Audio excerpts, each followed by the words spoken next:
What's up there, Dave? Let me talk to you. What's going on, big man? Hey, Dave, tell them whose game it is. What everybody's saying. Everybody say L.A. Knight, yeah.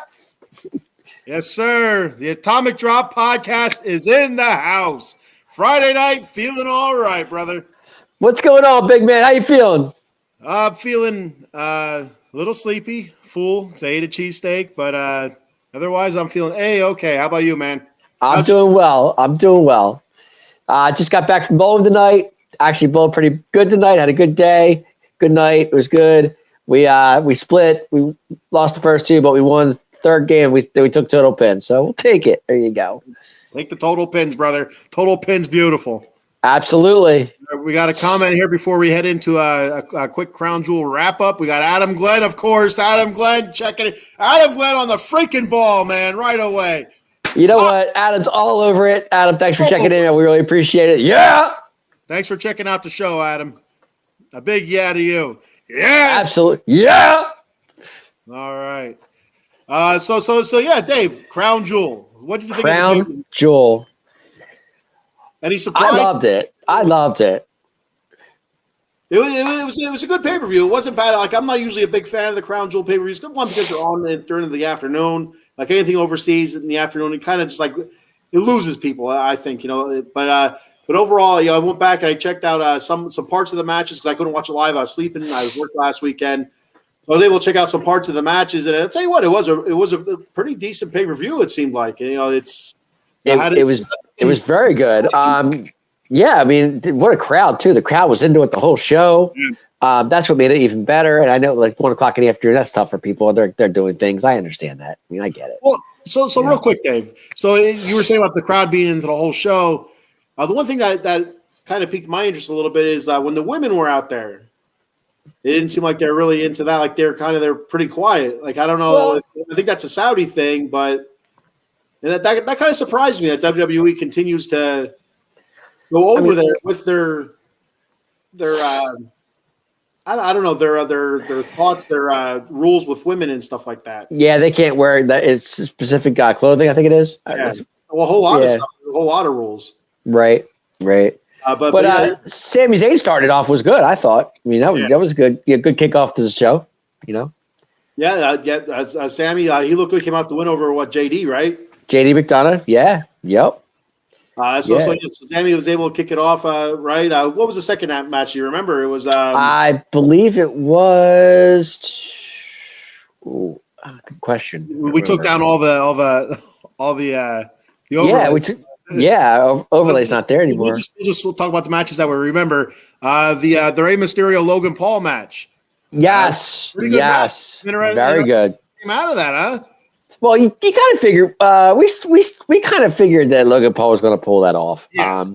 So that was not surprising at all. Logan Paul. No, it really wasn't. But Ray, it was time for him to relinquish that title. I think. Just what are you going to do? So like the interesting part of it though, Dave, like it's not shocking that Logan Paul had some sort of shenanigans with the brass knuckles, right? But as we've seen on SmackDown tonight, was the brass knuckles how they found their way onto the ring apron. That was Santos Escobar. Yeah. And like I've been saying for weeks, I'm telling you, I feel Escobar doing a turn on Ray. And what that means for the WWE, we'll see into the future. But it all started there at Crown Jewel, which I didn't see coming. I did not see that coming. I didn't think it would be at a pay-per-view. I thought my initial thought was that Ray would lose the title straight up to Logan Paul, and then on Monday night or on Friday night, it would be Santos Escobar, pretty much coming down on Ray because he lost and let the LWO down, and kind of that's where the turn would be. Right. I didn't expect it to be at Crown Jewel. So yeah, I can agree with that. I didn't think it was going to be a Crown Jewel either, to be honest with you. But in the end, Logan Paul, I mean, do you think Logan Paul can actually defend this title day in and day out like other wrestlers have? I really hope he does. I hope it's not one of those freaking crap title runs where you see him once every pay-per-view. That's a title that should be defended, if not weekly, bi-weekly. He should be defended more often than just a pay-per-view or a major pay-per-view. He's not Brock Lesnar. He's not, come around once, the major pay-per-view when Brock was a champion. You'd see Brock once every 4 months. That's people expected, and it was a big thing then. He is not Brock Lesnar. He is not that sort of attraction. He's a very good wrestler, though. Logan Paul can wrestle, as was evident in some of the spots, and also the spot where he kind of helped saved Ray from falling on his head. Ray was doing that flip in, and so I went to Twitter or X, formerly known as Twitter. Yeah, X. They're talking about how Logan Paul saved Ray from being a paraplegic and all that stuff. Yeah. All right. So Logan Paul did catch Ray, took a step up, did catch him. But my thought is, I think Logan Paul was out of position to begin with. So if Logan Paul's in the right position, that never happens anyway. But that being said, he made a hell of a move to catch Ray, prevent Ray from falling on his face or top of his head and, severely injuring himself. So kudos to Logan Paul there. But he's an excellent wrestler. And he's good on the mic as well. He's like the total package. And the only downfall is all of his off-screen exploits, that stuff that he does besides, businesses and stuff like that. It's going to keep him away from the ring, boxing and such. Yep. I just hope we don't see Logan Paul once every 30 days, defend the title. I mean, that U.S. title has to be defended, But to me, what do you think is more, what title is more, I guess the word I'm looking for is the better title, the IC belt or the US belt? IC, hands down. Oh, I think so too. I really do. But the US title needs a little love too, I think the US title is an important title, absolutely, because it does get defended often, so it keeps people interested in that title. True. So I think it's an important title, and if it's not being defended, I think it loses all sorts of relevancy and importance. But do you think the U.S. title is getting more leeway than the IC belt lately? No, I still think with Gunther holding on to the IC belt, I still think that's held in higher regards, much higher regards than the U.S. title. Okay, and that's I just think because of who's holding it, and Gunther has been defending it a lot until like the last 2 weeks or so. I think his last defense was that against Bronson Reed? Was his last? I believe it was. Yes, weeks ago. That is correct. Yes, but it was almost every week or every other week he was defending the IC title on regular. But we'll go down to the line. But we do have a new number one contender for the IC belt, which I'm very excited about. Yes, but yes, Eileen, Rollins and Drew, that was second. That's correct. It was the second match. Eileen checking in, tag team partner. Checking in. Thanks for checking out the show there, Eileen. Love Eileen. She's fantastic. She's the best. So what do you think of the Rollins and Drew match? I loved it. I really do. I'm so glad that Seth won. You know me. I always pick Seth no matter what it is. You know that. I always pick Seth. So I'm a Seth Rollins guy. When it comes to Seth Rollins, it doesn't matter what he's doing. I'm a fan. But him defending that title. Very excited about it. Drew's great. I mean, he'll get another, he'll get another shot at it. I don't see why he wouldn't, but can we thank Sami Zayn for that? I mean, thank God Sami Zayn was there to save Drew or to save Seth, so I was happy about that. Yeah. And so it's, Priest was ready to cash in and stuff like that. But Drew, I would have put money on Drew winning. I really would have. I figured, this is time for Seth to drop it. Why not at Crown Jewel? And Drew McIntyre seems like he's doing a big change here, a heel change almost. Yep. So I was really expecting, some sort of shenanigans, Drew to come out on top and have some sort of alliance with somebody, whether it would be the Bloodline or Judgment Day. And I was thinking Judgment Day going into it. So I was really surprised by that. So. I mean, it wouldn't have surprised me if Drew did win the match and win the IC belt. I'm sorry, the World Heavyweight Championship belt, IC belt. What am I thinking? But at the same time, it's Seth Rollins. Yeah, I mean it's just that's all you can say. It's Seth Rollins, and he is he's on top of his game right now, and I mean, maybe down the line, Seth might drop it at Survivor Series or Rumble or whatever. But right now, it's Seth's game right now. I cannot see him as a champion all the way up to WrestleMania. I can't see it, but they're still rolling with it. So I mean, we'll see. Every pay-per-view, I'm still going to pick against Seth Rollins because of the injury, and for some reason I thought I heard he was going to be in a movie coming up soon. So I don't know that usually when that happens, they take a little bit of time away. So in Seth's case, he's probably going to do both. I mean, he'll probably knowing him, he could probably do. He's due for a break. Oh, I agree, but at the same time, I don't know. It's just I just can't see Drew winning it. I mean, Drew had his chances. Well, yeah, I don't think it's gonna be Drew. I don't think it's gonna be Drew now, but no, it might not be Drew at all. No, it's true. Paul Spencer checking. What's up, brother? Paul says the crowd didn't seem as rowdy, kind of laid back. I disagree. I thought it was good. Michael Papernick Jr. checking in. Intercontinental belt is more important than U.S. title. I agree with that. Thanks for checking the show out, Mike. Yeah, Mike, thank you for checking in. I agree with that, Michael. I do. I agree with that. But it just seems to me like the U.S. title's should be getting love too. It should be, and I think it does. I think it gets more than the tag team belts. To be honest with you, I think the U.S. title gets more love than the tag team belts, and I don't think it should get as much love as the IC belt. And as of right now, it is not. But who knows? Whoever takes over as the IC champion when eventually Gunther does drop it and move on to bigger and better things, whoever takes it then, let's see what kind of level they're able to elevate it to. Because Gunther elevated it to this level. It's not just it's the IC championship. This is the level it's going to go to. No, Gunther took that belt, which wasn't as important before he had it, and really raised it up. Not only winning all the time. I don't know how many days, like 600 days or whatever it is that he's had it now, but having the fantastic matches that he's had every time that dude defends or gets in the ring, it's a 5-star match in my opinion anyway. Yeah, Gunther is back. His run has been huge with this IC belt. It's been absolutely awesome. I mean, it's better than Hockey Talk Man, Macho Man. All the great ones have held that title over the years. And is it time to drop it? Maybe at WrestleMania, but I don't think he's going to drop it anytime soon. I think it's going to be sooner than WrestleMania because I think I wouldn't be shocked if he wins like the Royal Rumble or something like that and goes to WrestleMania to fight a champion. I don't know which champion. I would think Seth Rollins, if Seth Rollins is still the champion or whoever holds that belt in particular. Right. But that's the World Heavyweight Championship. But I can't see the current number one contender winning that title. Do you?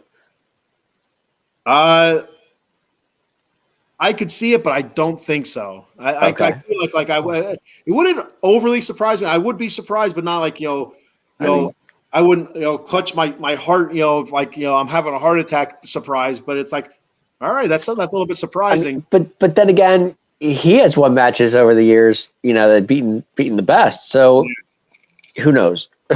Mike says the WWE needs to bump up Gunther to get into the ring with Seth. Yes, I agree. I would really like to see Gunther and Seth right now for the championship. Maybe a title versus title Ultimate Warrior Hulk Hogan scenario. I think. Oh yeah. Tell you what, I love title tournaments. So I would be cool if they went Royal Rumble, Seth versus Gunther for the title versus title, and Gunther wins kind of like Ultimate Warrior versus Hogan. Ultimate Warrior won; he was the IC champion.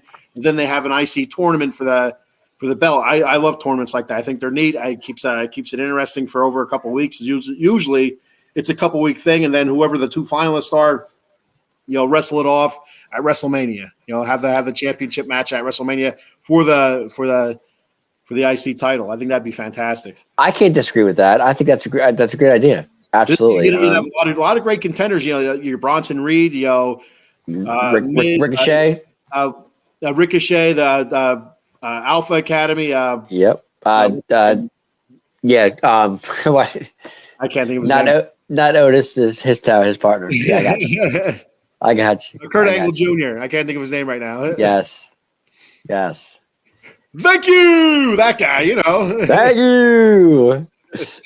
Yes, that guy. We got Eddie Prather checking in. What's up, Eddie? How you doing? Thanks for checking the show out. Thanks for commenting on YouTube there. Says Gunther has made the IC belt mean something again. Absolutely, 100% agree. I can't argue that comment. He's absolutely right. There's zero argument that can be made against that. No, comment. not at all. And it's funny when Gunther won that title originally, nobody thought he would have it that long. No, absolutely not. No, I did. If you would have said this is our IC champion for the next 700 days, I would have said Chad Gable. That's the guy we're talking about. Yeah, Gable. There we go. Eddie says, I was surprised that Drew didn't turn heel after the match. So was I. I was surprised. I think a lot of people were, Eddie, to be honest with you. Because you see it leaning that way. I mean, it still could go that way, but it was surprising. I agree. I was a little disappointed. I really wanted it. I wanted to see something different for Drew, and because he's a big guy, he's talented, he's very good, he's good on the mic. Oh, Drew's just everything. Drew can do anything. I mean, that's how good he is. Yeah, and he'll do it. I mean, anything they ask him to do. Is his contract almost up though, or what's going on with that? I have no idea. Okay. I thought I did see something on the interwebs about his contract, but I'm thinking I could be mixing that up with KO as well. I think maybe it's both those guys coming up pretty soon. I think that's a possibility too. Yeah. Okay. I got you. 2025 contracts getting close. I don't know. I could be wrong with that. I thought I heard something on Drew with contract wise. So I don't know the whole story, but. So Eddie says Gunther should be the guy who takes the belt off of Seth. I agree. That's what the IC championship used to be. That was the next step towards the championship match, or towards your contender of the WWE championship. That's what it used to be. So Eddie, what you're saying is if Gunther's the guy to take the belt for Seth, is he going to be IC belt and the champion too? Champion versus champion, Eddie, or what? Well, not even that. Is he going to win 2 belts? Is my question. I don't know if you can hold those 2 belts at the same time. So when the Warrior did it, they took the IC title from him and they put it in a tournament. I believe that's with it because he didn't hold both belts at the same time. He had both belts at the end of the match. He raised them up, but I believe it was either the next week or the week after where they started. I believe as an IC tournament for the Intercontinental Championship. But I mean, nowadays it wouldn't surprise me if he was champion, Intercontinental champ. The way they're going now, I mean, anything is possible at this point. I can't tell you how much it pisses me off watching the Judgment Day with 4 belts and the 2 tag team titles. So split the goddamn tag team titles up. Split them up. I agree. Totally absolutely insane. Every time I see them struggling to put all these belts on their shoulders and around their waist, I was like. Yes, Eileen. I love Chad Gable. I'm a Chad Gable fan. Thank you. Shush, please. Eddie also says Chad Gable. We couldn't think of the name there. Yeah. Eileen says Drew turns heel and then joins Judgment Day for War Games, and that's what I'm starting to think as well. Looking for each team looking for a 5th member. Let's go back a bit. If Drew was going to turn heel, you would think he would have done it at Crown Jewel. You would think there, but after losing again. Heartbreak again. Because didn't Rhea had something to do with before the match? She went up to him and gave him smiled at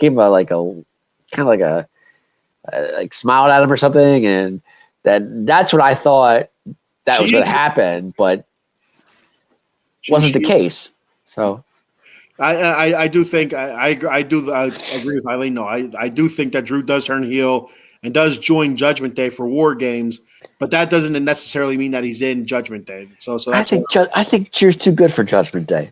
I don't think so. I think that's perfect. I think it's a perfect fit. I just think it would be great. I think it would piss off Damian Priest, but that's what I'm saying. Like, it would piss off Damian Priest. I really believe that. They need a 5th member, though, right? It's 5. Well, is JD McDonald still official Judgment Day yet? Have we seen that? Not that I know of. I don't think he's official. That's what I'm saying. I don't think he's official yet. But do I see Drew Joy? I don't see Drew Joy. I just don't see it. I don't know. Maybe it's me. Eddie says KO signed a new contract a few months ago. I didn't see that. So that's good. Okay. That's good that KO did resign because there's a lot of stuff I was reading. He had me a little bit nervous for KO. Leaving WWE KO loves being WWE. That's his thing. He's just happy there. You can just tell. IC belt stripped. So if it's title versus title, he's saying IC title stripped and then put in a tourney. I can see that. And he's saying that's how Mr. Perfect won his first IC title. Thank you. Well, there we go. A little bit of history here. There we go, Eddie. Well, there you go. Eddie's all over it. That would be that's Mr. Perfect to you, Ed. Yeah, Mr. Perfect. Yes. So out of the box sports entertainment, they said so if you have Drew join with the Judgment Day as the fifth member, you'll have Randy Orton come back at War Games for the fifth member. You hear it here first. So breaking news. Breaking news. Randy Orton. The man behind the curtain. Nothing to see here. Says I keep hearing things on Randy, but I don't know what's going on with Randy. I can't figure him out. Like I thought maybe he was going to come back at Crown Jewel. That didn't happen. Survivor Series, maybe Royal Rumble. I don't know. Every pay-per-view, you're hearing something like Randy's going to be back for this, and he never shows up. So he never shows up. I don't know. Sooner or later, it's going to happen. You know, and I think it'd be perfect if he did show up at Survivor Series. It's not announced before. You have Judgment Day plus their fifth member, who I think will be Drew McIntyre. Right, just beating down people again. They're going like, we need a fifth member going to this person. Like, no, we don't want no part of it. I don't want any of the heat from Judgment Day. And then they get to the match. They're announcing all the members, and the fifth team member for Team Rollins is. And then you hear, I hear voices in my head. They talk to me. They come out. The place would go absolutely nuts. The roof would come off the building. There's no doubt about it. But I heard some more rumors that's going to happen. I don't know. You hear, Dave? Let's go. Spit them out here, buddy. Ain't going to hurt you. I keep hearing a certain person might be coming back. I don't know. I don't know. Who? Hulk Hogan? No. And who? I don't want to do initials because I don't want to be the guy that I don't want to know. I mean, I just keep hearing certain things about this certain person. He might be coming back. I don't know for sure, and I don't want to bring it out because I could be wrong. I don't know. So what if you're wrong? What's the big deal? What is it, Dave? Come on, spill the beans. A former WWE champion. I'll leave it at that. What is it? A former WWE champion was with the company. Didn't have good kudos with them. He might be back. Oh, I know who you're going with. Exactly. Because it's in Chicago. Exactly. All right. I don't want to say his name because I don't want to be, I will say it's Mr. CM Punk, Phil. There you go. So I know. That's what I keep hearing rumors that him and WWE are actually coming together. Something's brewing. I don't know what it is for sure, but something's telling me he might be at Survivor Series. Well, and I'll tell you, he shit on a lot of people's plates before he left. Yes, he has. So I was surprised they brought him back as like a commentator or whatever he was there for a little bit. I was surprised they brought him back for that. Yeah. Then he left again for AEW, and now, of course, being a free agent again because he got fired because of the champions in the back. It makes you wonder if WWE wants that headache, but it's all about the money. It's all about the Benjamins. It's about the dollar bills. And that's my point. If you hear his music, it's going to go green. It's going to erupt. I'm telling you. I think that would be the next biggest pop. It'd be Orton would be a big pop. I think CM Punk would be 10 times that. So no doubt about it. No doubt about it. But I just keep hearing his name. Every so often his name pops up. So I'm just saying. Eddie said, I think it would be a one-time thing for Drew to be with Judgment Day. I agree with that. I don't think it would be like, Drew's in with the Judgment Day. I still do think that would piss off Priest that it's somebody outside, somebody that they've had beef with before that cost Drew a couple, or cost Damian Priest a couple cash-in chances as well. Going back to Crown Jewel, we were talking about Drew versus Seth. What was your take on Sami Zayn taking the briefcase and running with it? I tell you, that was almost old school. Like, there's a bunch of times I remember as a kid watching, somebody stealing, didn't somebody steal Coco Beware's parrot the one time, or Frankie? Yeah, they took Bulldog the one time, or they took Damien off Jake the Snake. That's kind of old school. I thought it was pretty cool. I was kind of bummed that they gave it back to him right away. So, but when he took the hood off, did you really think it was Sami Zayn? Yeah, absolutely. Okay. I see. I was surprised it was Sami Zayn because I had no clue on that.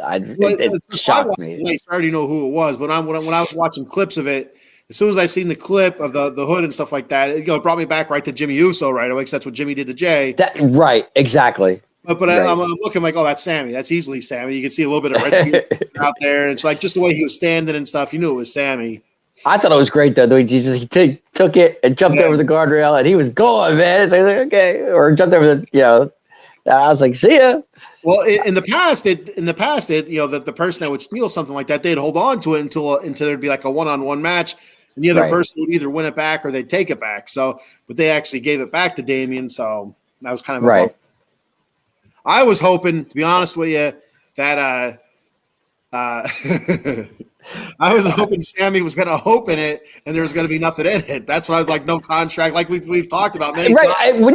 When he stole it, and I thought to myself, oh God, Ken's going to be right. This is going to be great. And I was really thinking that when you said that. I really was. Yeah. He's like, all right, I'm going to open up this briefcase and destroy your contract. He's going to open it up, and there's a half-eaten Big Mac and an apple core. What the hell? like the Playgirl magazine with Shawn Michaels on the cover.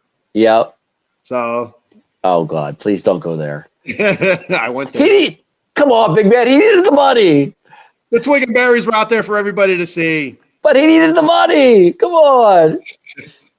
So he says. I don't know. It wasn't paying enough. You had to go to the Playgirl route. Well, to each his own. Yeah, this is true. If they had one for fat guys, I'd be there with all spread eagle too. So what are you gonna do? Yep. Well, like I said, going back to that match, congrats to Seth Rollins. It was a great match. I'm glad he defended the title, and I'm glad he's still champ because people still love Seth Rollins. All right, so we'll move on to the next one. Let me pull up that we got our banners here for Crown Jewel. Our man behind the screen here hooked us up. So we went. Was that Mr. Fuji hooking us up again? Yes, it was. Okay, Mr. Fuji, I see you, Mr. Fuji. So we have we already talked Ray and Logan. Oh, here we go. We talked about that. So what we got up here next? John Cena and Solo Sikoa. Oh man, I was a little upset about this match. I really was because I love Cena, and Cena hasn't won a match in forever. He was due to win one, and I thought he was going to beat Solo. I really did. And so I did not think I did pick Solo to win. So I didn't think that Cena was going to beat Solo just because of where he's at in his career and the stuff that Cena was talking about. You're not winning in so long. I just didn't see it happening. And so they're trying to make Solo into this monster. It's not going to happen if you have Super Cena going over him in Crown Jewel. And but I mean, spike after spike after spike on tore him up. Jesus Christ. Yeah, it was pretty bad. But what made me think that Cena was going to win the match was because his promo at SmackDown the night before. The way he said, tighten that thumb up, do what you need to do. All that stuff. And I'm thinking, Cena's pulling this off. He was going to stick it up the scooter. Right. That's what I was really hoping that was the case. But, man, Solo beat the little crap out of him, man. He really did. He really did. He beat him up bad. And, I mean, he wasn't Super Cena for any stretch. You know? It wasn't as bad as that time Brock Lesnar beat Cena with what do you have, like 20 German suplexes and then pin Cena. That was rough. Yeah. But I mean that was the one of the few times I've ever seen Cena absolutely destroyed in a match. Yeah. And so they treated this like a retirement match for Cena. Do you think Cena's done? Honestly, I do. Because forever. I mean, the way he left Crown Jewel, like literally walking up the ramp, like, thank you for everything. I'm out of here. And that's what it looked like to me. If he would have won the match, I would have been okay with it. Yeah, I really would have been okay with it. And I thought, Cena's back, but I hate to say he's done, but it sure looks like it to me. Yeah. So my thought is, I think he's done now. Now knowing that Cena is more kind of on the level with The Rock. He's an actor, right? Mostly now, and with the actor strike being over, and now he can go back to shooting his episodes for Peacekeeper and stuff like the Peacemaker, right? And Peacemaker, Keeper, or something like that. Yeah, it's I love the show too, and I can't think of the name. I think it's Peacemaker. I don't know the whole show, but I think that's what it's called. It's a fantastic show. You gotta check it out. He's hilarious in it. It's great action. But anyway, off of that, but he's gonna be busy doing that. So that's gonna have all of his attention. The one thing that really disappointed me with Cena, not anything that it's nothing in his control, but I think Warner Brothers scrapped his Wile E. Coyote movie. I didn't know. Oh, really? Oh, I didn't know that. I didn't know he was doing a Wile E. Coyote movie. It was Wile E. Coyote versus Acme, and it was going to be like no clue on that one. Okay, it was going to be about Wile E. Coyote's issues with Acme and stuff like that. Yeah, I got you. I got it. That sounds pretty cool. And the movie was finished. It was done. It was edited, and Warner Brothers decided to scrap it. Like they had it on the shelf for like 4 or 5 years. It's like, man, that really sucks. That sounds like an interesting movie. Yeah. I mean, all the Acme products that Wile E. Coyote used, it makes sense. Yeah. So Eileen says CM Punk would get a massive pop. Absolutely. Absolutely, Eileen. I agree. Eddie said that he used to watch Kurt Hennig, Mr. Perfect, back in the AWA, which is a long time ago. Yeah. So getting to this match, Eddie says, love the barrage of Samoan spikes. But Eddie, how many did he have to do to kill Cena? My gosh, but he destroyed Cena. Dave, do you ever listen to Busted Open radio on Sirius XM or listen to any of their podcasts?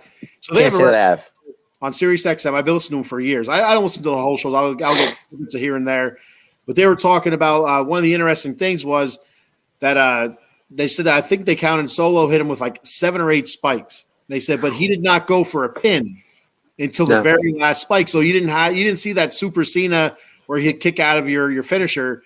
He did 8 spikes without even going for a pin, which was pretty important. That was really well done. That way you can't say, well, Cena's making his finisher look weak. Solo did it 8 freaking times and then pinned him with ease. So right. And like Eddie said, Cena made Solo absolutely. And then that's what veterans are supposed to do, especially when they're on their way out. They're supposed to lift the younger talent up. Put them over, make them look strong. I totally agree. I mean, lifting up Solo. I mean, Solo winning the match. I'm okay with it, and Cena putting over Solo. I'm okay with that too. But I thought, like I said, when I saw the promo Friday night, I really thought Cena was going to win. Just the way it came out. Tighten your thumb, do what you need to do, all that stuff. I know I said that before, but I just thought to myself, okay, Cena's pulling this off. With the way he lost, it kind of leads you to think that he's not going to come back. But I do believe he will be back. When they need Cena, he probably will. I wouldn't see why not. Eileen says, I don't know if he's 100% done because they tend to give that moment to people at those overseas pay-per-view. That's true. Yeah, and so I don't. Again, if he's going to be 100% done, I would expect his last match to be something like a WrestleMania. I can see that. But whether it's win or a loss, it doesn't matter. But like Stone Cold, his last match was against The Rock. Technically, he did have that match against KO, that no holds barred match. That's right. That's right. Great. I thought it was a neat match. It was a good match for Stone Cold to get in because there was no technical wrestling. It was all weapons and just beating the shit out of each other. Right. But so it doesn't matter if Cena wins or loses. It's just to have that on the big grandest stage, of them all there. WrestleMania. That's where his last match should be. That's where it needs to be. And so another thing I brought up, Busted Open. Another thing that they talked about with Ric Flair signing AEW. Yeah. They said, do you think that pisses off WWE enough to give Cena the title one more time so he breaks Ric Flair's record? What do you think about that? No, I don't think so. I think WWE is done with Ric Flair. Well, no, with Ric Flair, yes, but with John Cena, if they give John Cena the title one more time, he'll have it 17 times. Right. Flair's record. So they do that because they're pissed off at Ric Flair for going to AEW, the competition. I don't think so. No, I don't think so either, because I think they'd have a hard time doing it. Like how do you put the title back on Cena just for that one? Right, exactly. How do you do that? Yeah, I just don't see a way that they could. He'd have to. Cena going to come back and beat Seth Rollins? No. Like he would have to be there for. I mean, so they did it with The Rock. The Rock came back right away. He was going for a title. He came back for 4 months or whatever, 5 months, or you'd see him for a show. Then he wouldn't be there for a couple months. You'd see him for a show. But he set up that championship match against Cena. I think it was against Cena. It was CM Punk. No, it was a CM Punk. He beat Punk. That's what it was. Okay. Yep. But he said a match, and he was barely there, but he won that title, even though he wasn't really a regular on the roster. So it's been done before. Right. It makes me wonder, would they do something like that with Cena? I hope not, because it wasn't a lot. If that was the case, they would have done that a while ago. Think about it. Well, with still being kind of with WWE. Having opportunities to Cena could have won a title, been a 17-time champion. They haven't done it. To Rick. Right. Well, I get it, but why they could have done that? 2 years ago or a year ago. Yeah. Then why would they do it now? Just, I don't think Ric Flair has anything to do with it, to be honest with you. Yeah. I just don't.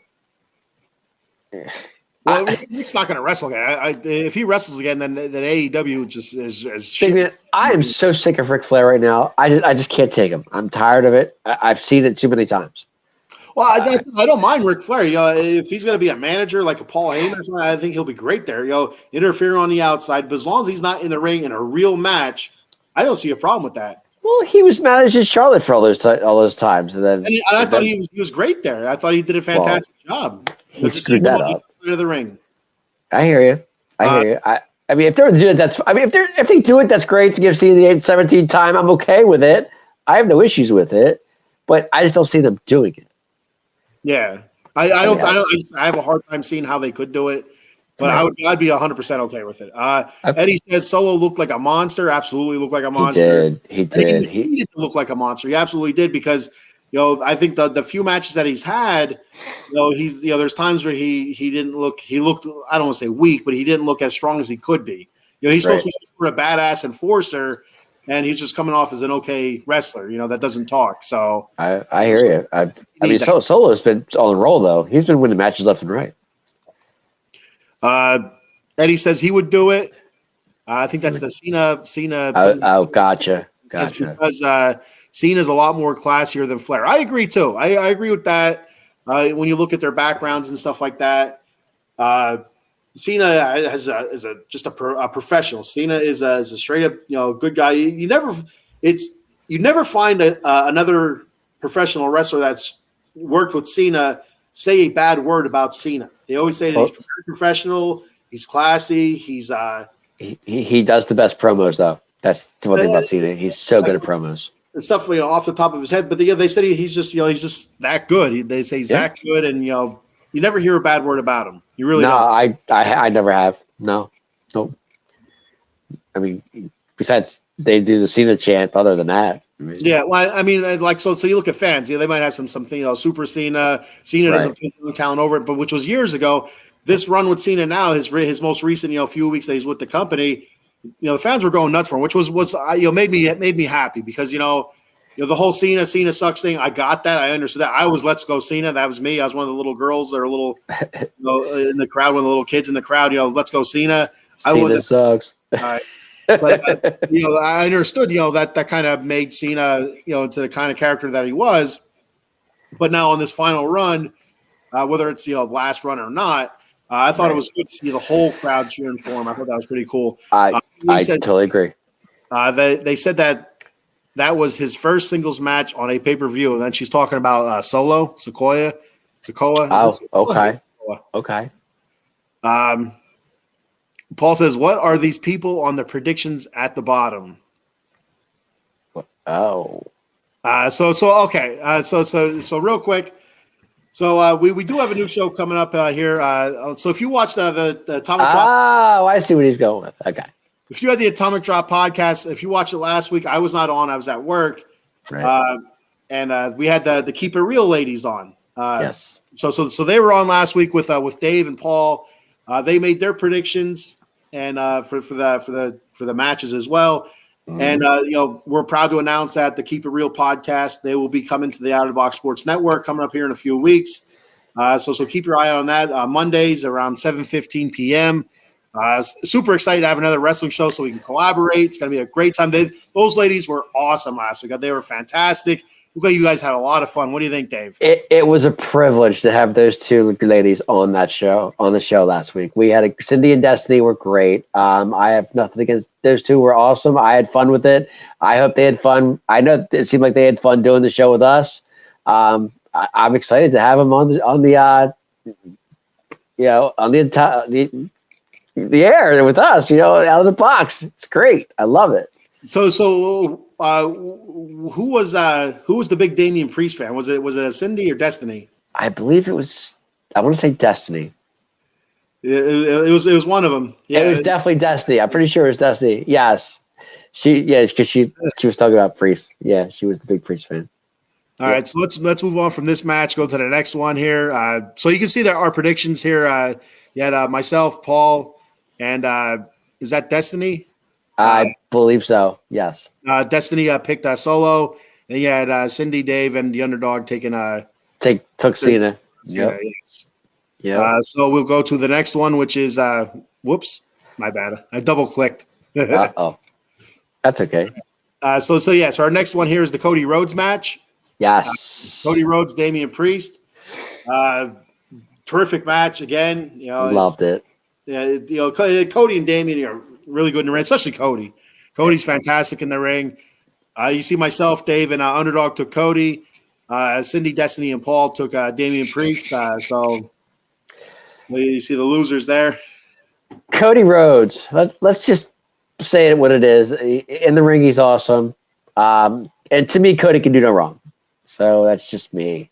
And I said to the girls last week, I said the story is not done yet. It's just not. Yeah. And it's not going to be done to WrestleMania. You're not a story, though, Dave. I'll tell you that. Well, it's not over until he wins it.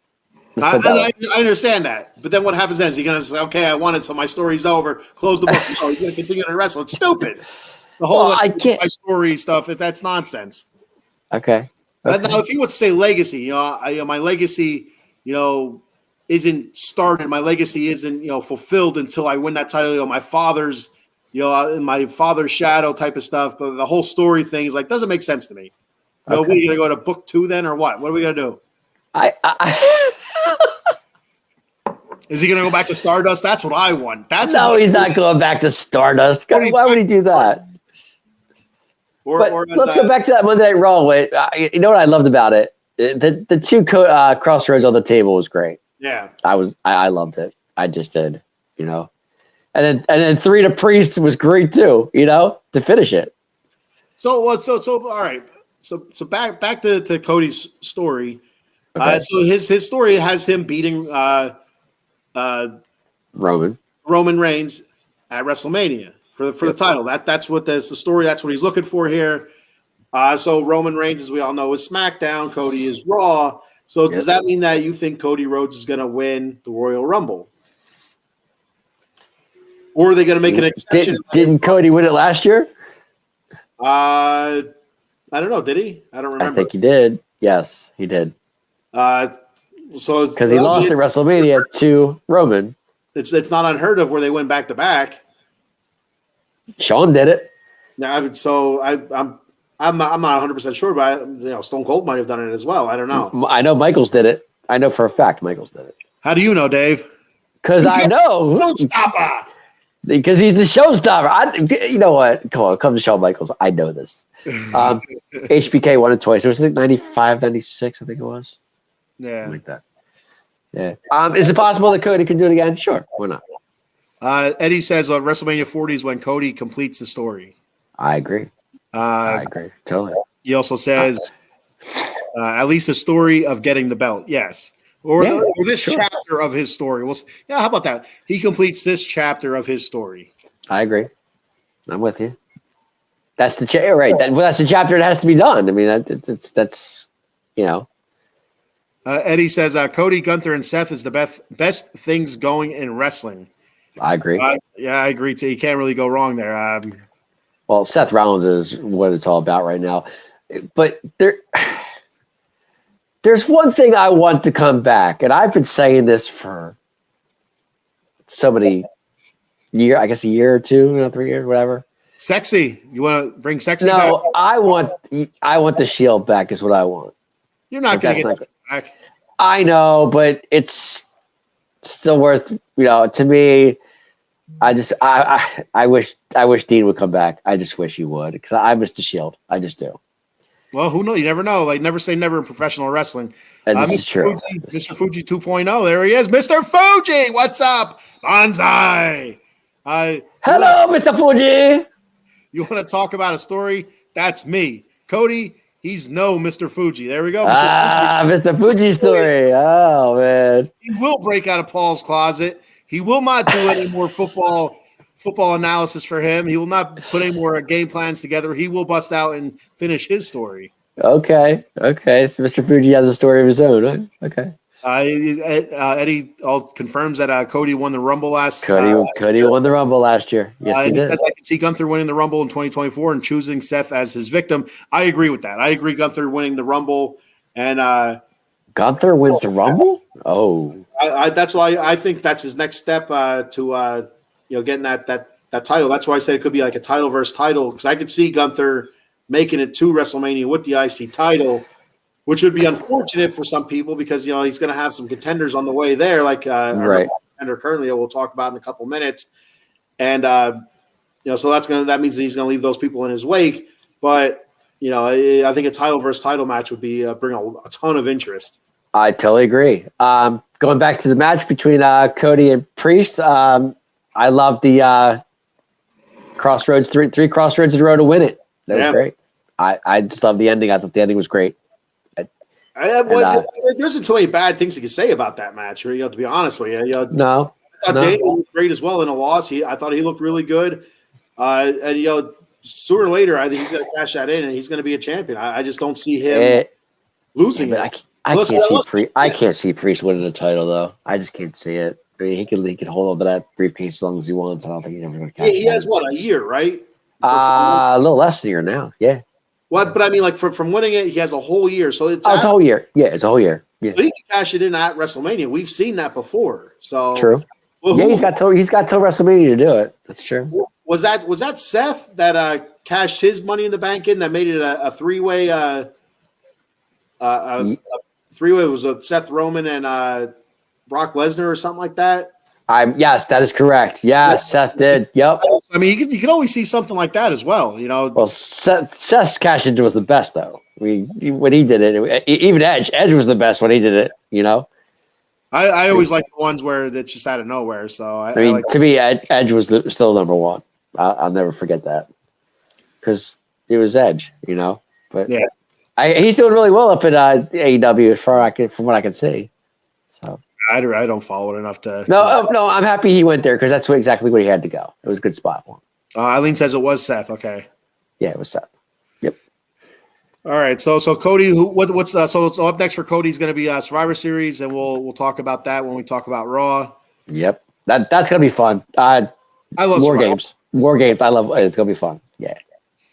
All right. So let's move on to women's championship match between Io and Bianca Belair. Yeah, we had a little surprise in that match, if I'm not mistaken. We did, and so real quick. So getting into this. Well, first off, myself, Dave, Paul, and Destiny all picked Io. Cindy and Underdog picked Bianca Belair. And ladies, if you're watching this show, I don't know if you guys are watching this show or not. Did you guys know about Bianca's hair? And I'm still questioning this thing. You're still on this. Every time I see her, I'm on it. After watching SmackDown tonight, the way it was being tugged and it was caught in her knee pad, I'm like, that has to be freaking real. There's no way that's not real hair. But there's been claims made on this show by people not to be named that is not real hair, that it's a weave, and that doesn't make any sense to me. Like I can't compute that. Anyway, so yeah. What was the big surprise, Dave? The return of. Are you all right, Dave? Yeah, I'm good. Sorry about that. So what was the big surprise? Is the return of Kairi Sane. And so I didn't, and so me, I've been in and out of wrestling for years. Like I'll watch wrestling, religiously for a while, and then I'll get out of it for a while. Then I'll get back into it for a while, and I'll get out of it. So when Kairi Sane came back, I'm like, who the hell is this? Like, who's this? 'Cause she's been out since 2020. So she has. She's been out since 2020. So it's she hasn't been seen or thought of in such a long time that it was really surprising to see her come in and help Io Sky. I agree. And it was good though. It was good to see Kairi Sane. Kairi Sane is very good. She's amazing. So her return was amazing. Yeah. So Paul said it was WrestleMania 31 that Seth cashed in. Get through these real quick, and we'll talk about this match. Eddie said Seth cashed in during the middle of the match. Yes, it was in the middle of the match. It wasn't like at the beginning made it a fatal three-way, but it was in the middle of the match where it made it a three-way match. Eddie also says Punk cashing in on Edge. Yeah, that was awesome. Well, there are so many cashes that are just great because they're really unexpected. You're waiting for it, and then it finally happens, and you didn't expect it. Eddie says it was great. Yes, I agree. So Io Sky again wins.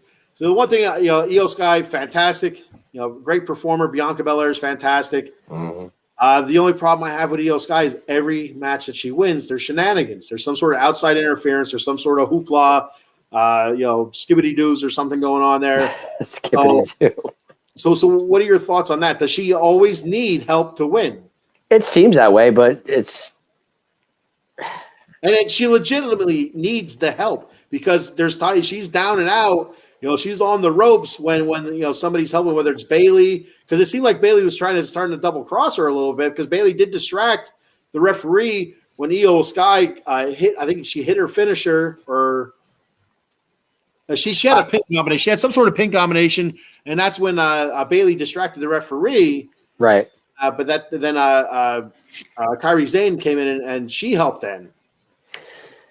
Yeah, everybody thought Bayley was going to be double crossed, but she didn't. But at the end of the day, Kairi Sane came in and she's still champ. Io Sky, gotta love it.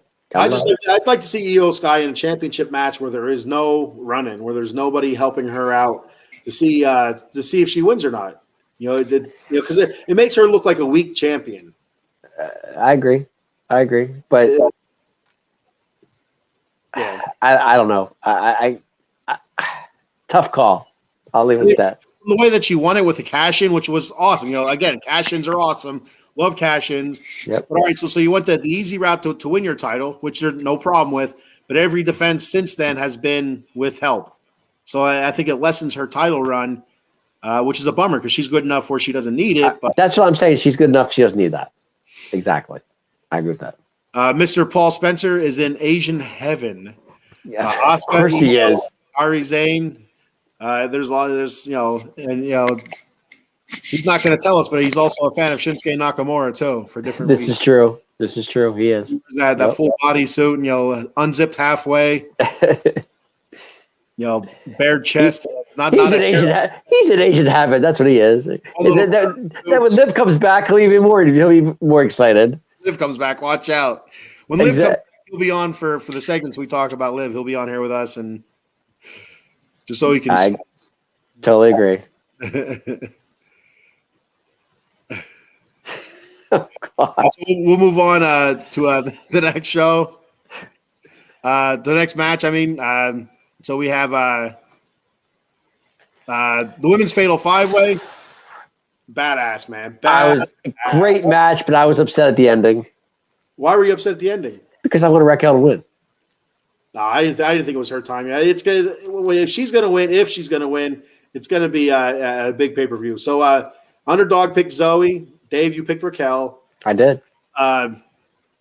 Cindy took Shayna. I took Rhea. I love Rhea, my goth queen. You are a Rhea fan, that's for sure. Rhea.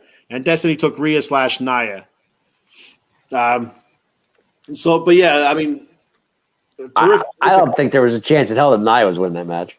No, but you don't know. It's like so she's a bigger girl. She's coming in everybody hates her. She has a lot of heat from the crowd and stuff like that.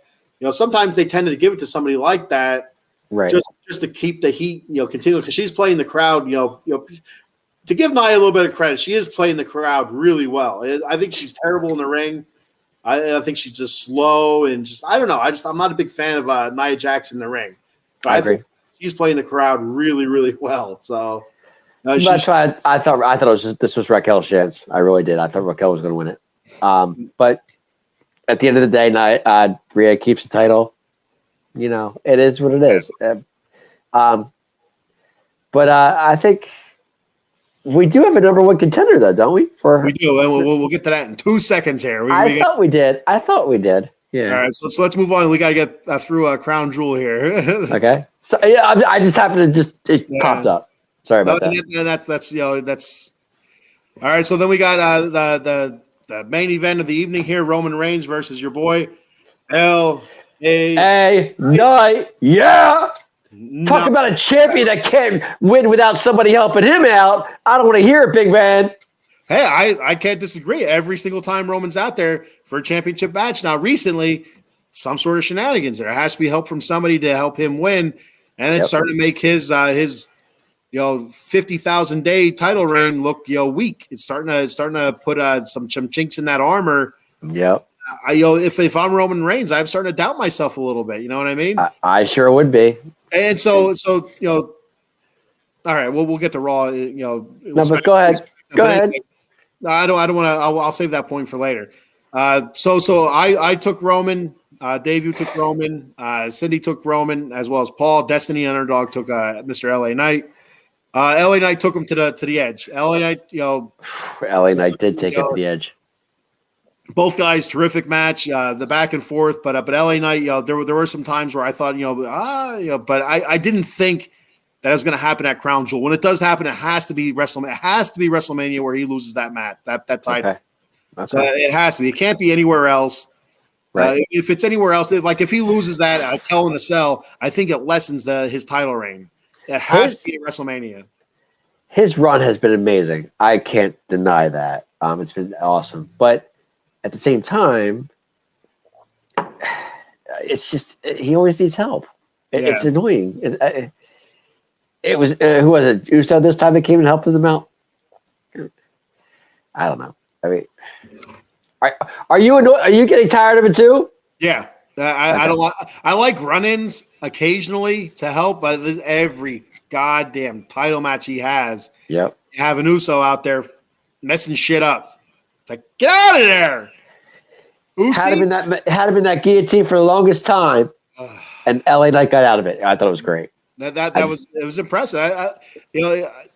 I wasn't as high on LA Knight as you are. I think he does a great job, promo wise. Yeah, he's not bad in the ring.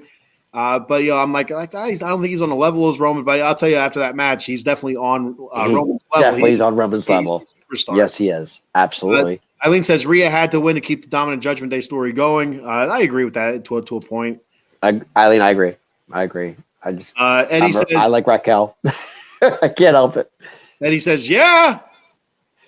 We also have Eileen. She says the ending was a disappointment for me because it was predictable. Yeah, you could see it coming. You knew there was going to be an Uso, getting involved somehow.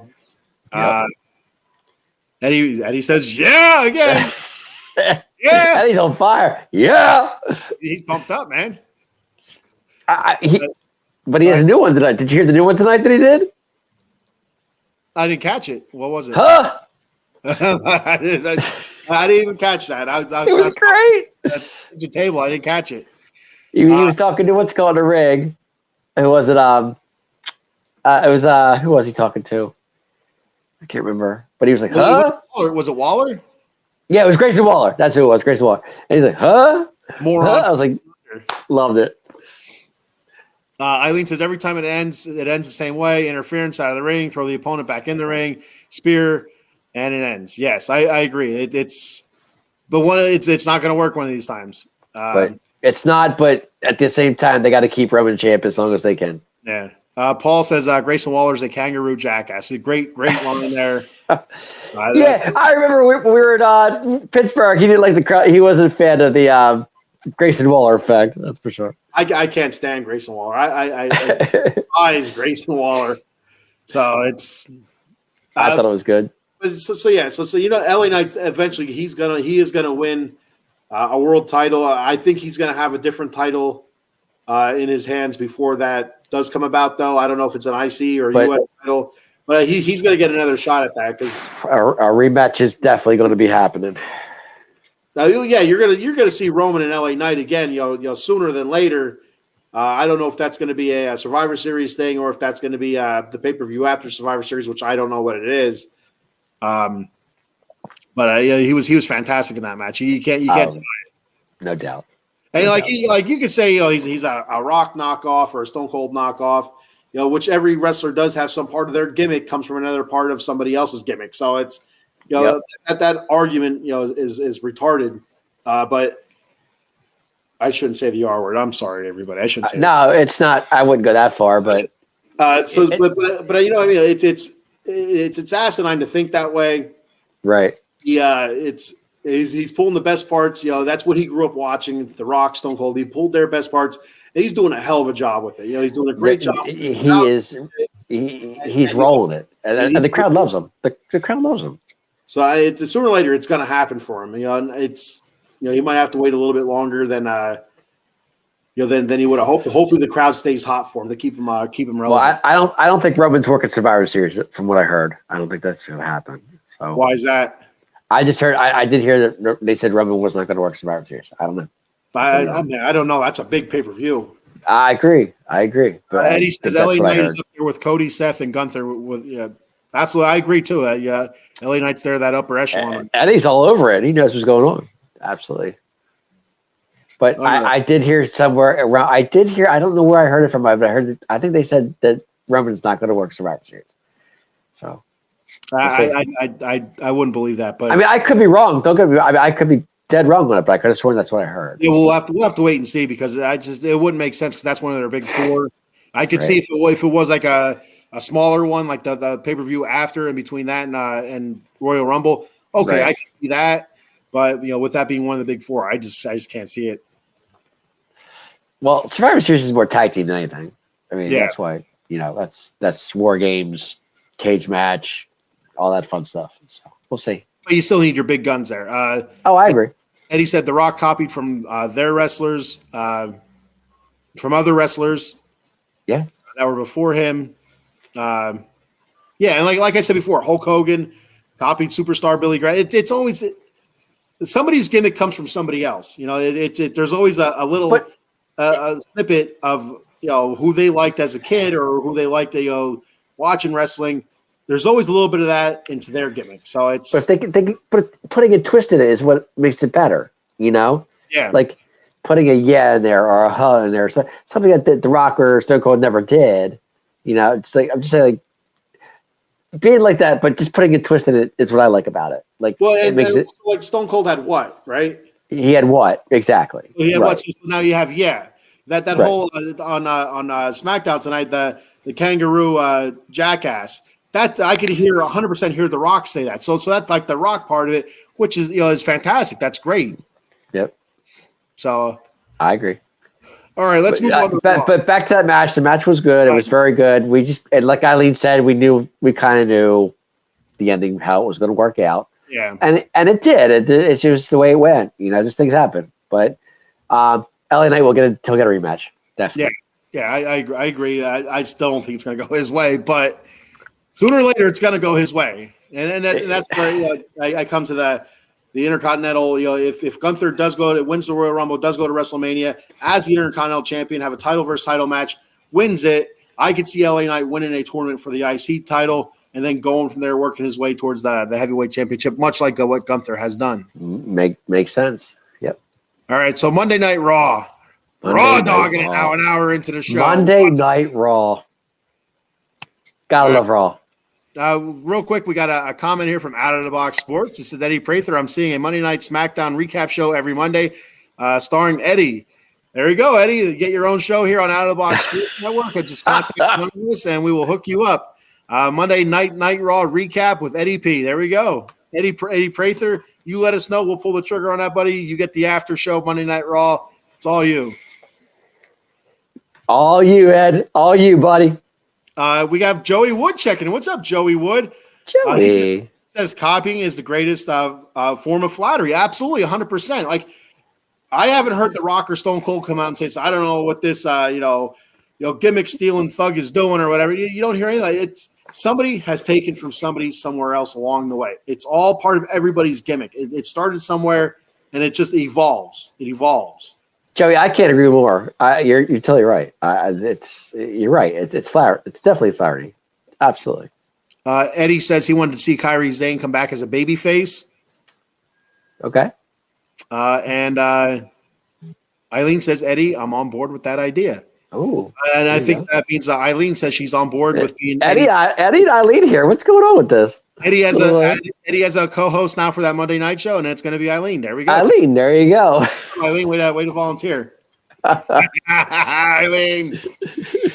All right, so Monday Night Raw. We kick off Raw with Seth Rollins out there talking about his match against Drew McIntyre, and kind of thanking Sami Zayn, and he calls Sami Zayn out. Sami comes down. What happens there, Dave?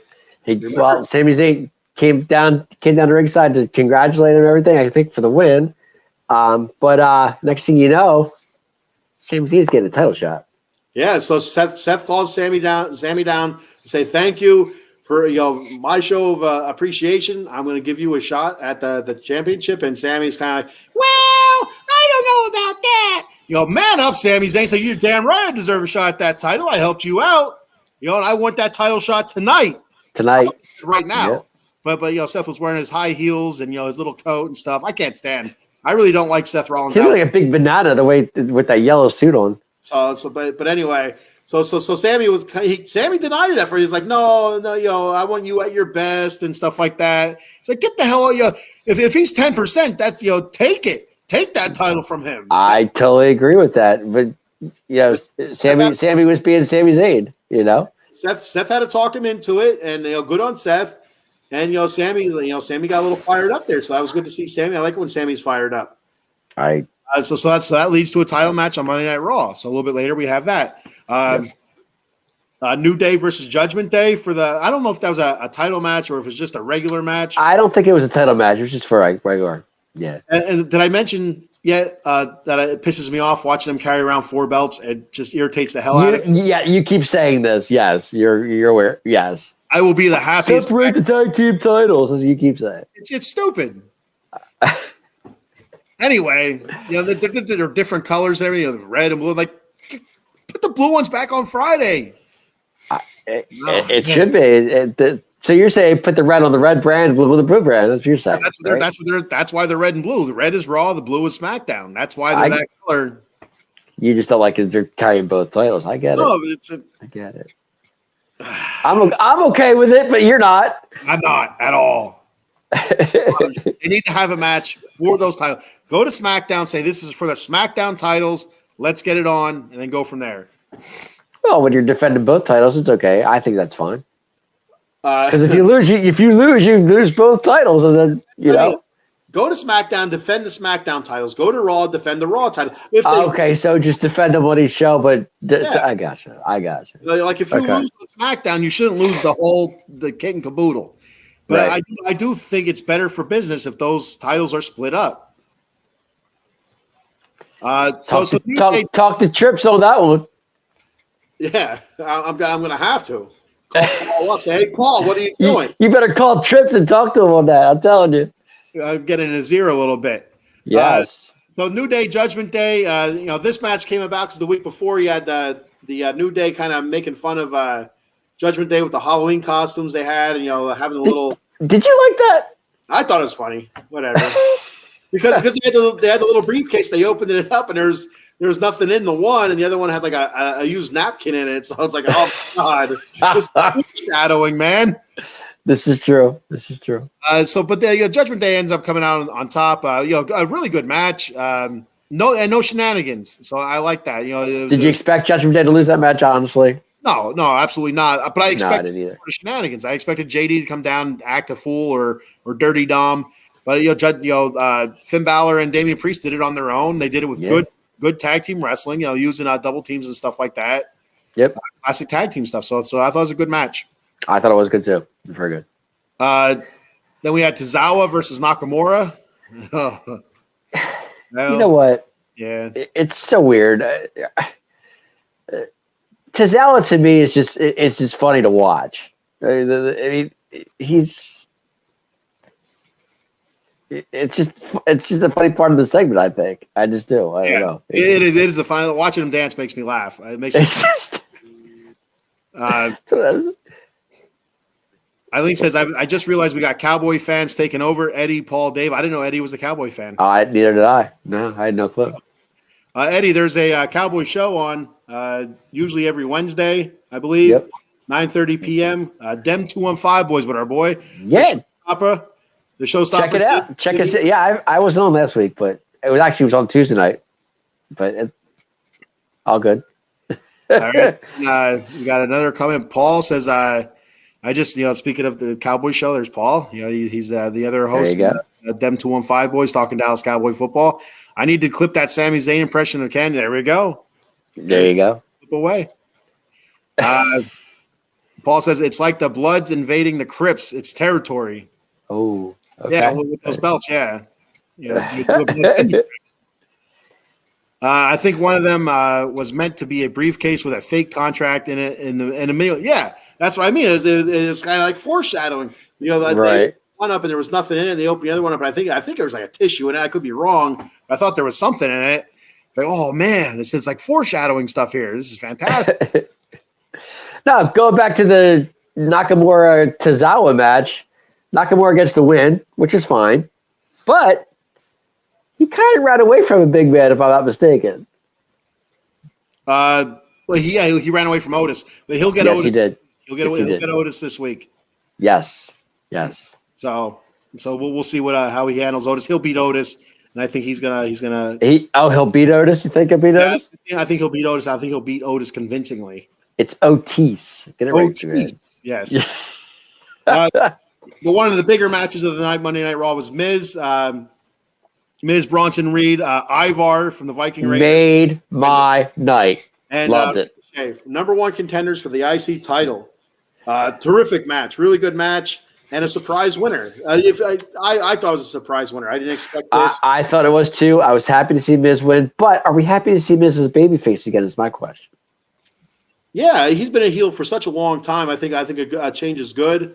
You can see it coming the last couple of weeks a little bit. Kind of the, I'm not getting any credit. People are doubting me all the time. Miz is kind of turning a little bit, right? And the crowd was starting to like it. The crowd absolutely loved Miz going over in that match and winning. Yep. But then for his victory, he got a little beat down there by Ivar. He did. Ivar came in and really took him down hard. Yeah, it was pretty neat to see two. Well, I shouldn't say two, but two guys that kind of fly around the ring, and then two guys that are kind of big, heavyweight type guys. It's right. It was kind of neat to see the contrasting styles and different styles in the ring like that. That was pretty cool. So does Miz go on this run to beat Gunther or no? No, okay. No, but I think it's gonna be a lot of fun. I think it's gonna be a good run for Miz. Unfortunately, I don't think it's gonna come out with a title win. It would shock the shit out of everybody if it did. But I could see something happening that I don't see Gunther losing, but I see somebody coming out actually helping the Miz out. Who? Bronson Reed. Why would he help the Miz? Didn't he help him before? Yeah, that's when Miz was a heel, though. True, but I'm just saying. I don't know. I don't see that angle. Okay. I just thought maybe, but you never know. Maybe like this whole change in Miz is just kind of like to throw people off, and maybe he turns heel. That's what I was thinking. That's why I was going with it. Bronson Reed, but that would kind of almost put Gunther in the good guy category. That I don't know. True. Okay, you're right. But I just remember Miz getting help from Bronson Reed not too long ago. That's all. Yeah. No, does Miz win the Intercontinental title? No, not at all. Would I love it? Yeah, I would. I would absolutely love to see it. Well, they've been underutilizing Miz for a long time because he is a former world champion, multiple time Intercontinental champion, U.S. title I believe. His resume speaks for itself. He's been champion times over. Here's a question: do you think Miz is a Hall of Famer? Absolutely. Yeah, I agree. I do. Great on the mic. The adversity that he faced early on in his career. He's faced the best in the business. Yeah. Kind of like. WrestleMania, John Cena. He's him and Morrison were good tag team titles for a while. His list goes on and on. It really does if you think about it. Yeah. So he's had a hell of a career so far. I don't think it's over yet, but I mean, he's been there almost 20, at least 20-some years, right? it's been a long time. I don't know. He's been there a long time. I don't know exactly how long Miz has been there. It could be almost 20 years. It could be. Yeah. There was one Sunday. There was one Sunday. I don't know. Lost me on that one. Yeah, it's something we were talking about before. What about Chad Gable costing Gunther? You know what? That's a possibility too. So here's the thing.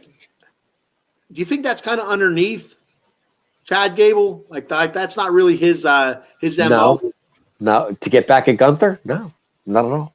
I don't know. That seems kind of petty for Chad Gable. Eddie, that's a great point. I didn't even think about Chad Gable. That's a great point. It could be any one of a certain. But you know what? Why would Chad Gable want to cost Gunther? Like Gunther beat him. Oh, he lost to him twice. I mean, that would just be would be it wasn't like there was any sort of interference or hullabaloo. It was straight up. It wasn't. There was nothing shady about those losses for Chad. So the only thing he has to be salty about is that he isn't good enough to beat Gunther. That's on him, not on Gunther. I get it, but anything to make Gunther lose the title, I could see that. That's a possibility. It's walking a tightrope, because he's a squeaky clean baby face. It's just that's just something that baby faces, especially as clean as he is, that they don't normally do is interfere in matches. I agree. But no, would I like to see Miz win? Sure, I'd be okay with it. Yeah, Eddie's still going strong here, baby. Yeah, I love it. It's awesome. Eileen says, not if Imperium steals the girl that I forgot her name. Maxine Dupree. Oh, Maxine Dupree. Yeah. Good point. Yeah, I'd steal Maxine all day. You and Maxine and Mr. Fuji and Liv. Oh my Lord! Here we go. It's pretty much me and the entire women's locker room. So there isn't one I'd turn down. What did he say? It says The Miz started in WWE May 31st, 2006. So he is he's approaching 20 years. I thought it was close to that. Yeah, it's really impressive when you think, especially the way he started off doing like the Diva Search stuff and just getting booed. Well, he was with that. Wasn't he with that show, that reality show or something? Real World. Real World, right? Yeah. And that's how I knew The Miz before WWE. I watched a little bit of Real World when I was much younger. Okay. That's probably like my late teens, early 20s. So Miz has been around a long time. I mean. Yeah.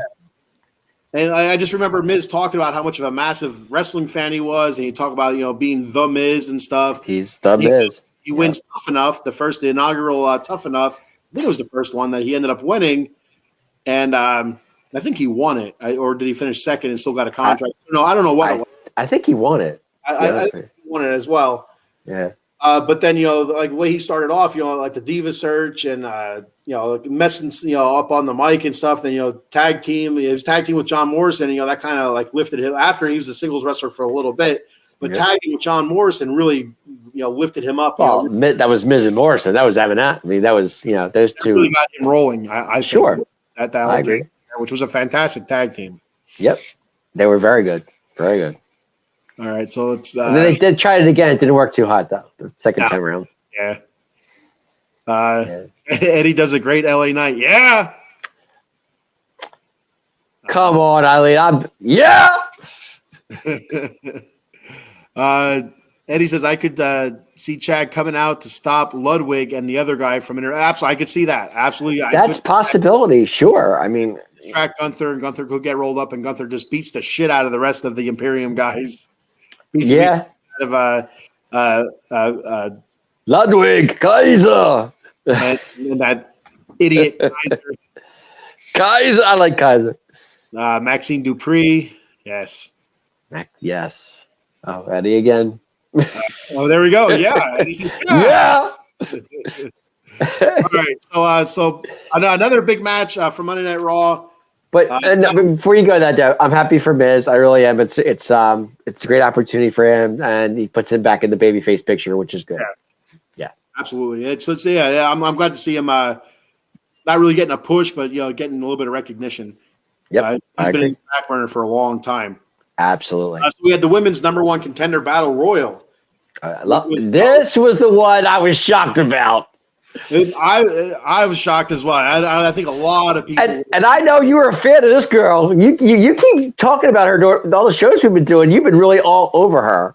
I was all over her. I thought she was fantastic since she was with the old lady, Trish Stratus. Trish Stratus, yep. She was with Grandma Trish there, helping her out. Whoa. Back it up, big man. Tell it, Grandma Trish? What? Oh, yeah, Grandma Trish broke her hip. Trish? Yeah, Trish was. She shouldn't have been there. Now, wait a minute. Trish is still hot to this day. So we can't be sitting there saying Grandma Trish. I have a hot grandma, Dave. I mean, that's Jesus. They're called gilfs. So the battle royal. So before the battle royal, Grandma Trish, I'm still lost on that. I can't believe you said that. So the battle royal. Before it even starts, you have Becky walking down, and she gets attacked from behind by Gia Lee. Gia Lee. I think that's Xia Li. I'm sorry. I was looking at like I don't know how to say her name. So another Asian. Asian persuasions everywhere. Just keep making Mr. Fuji happier. That's what you're doing. Mr. Fuji's really smiling. And then that takes Becky out, but then that idiot Adam Pearce comes out and he sends Xia Li back. He says, you're done. You're out of the match. Xia Li, I'm sorry. I keep doing it. He sends her back to the back as well, and she's like, "What?" She couldn't believe it. What? Do that again. What?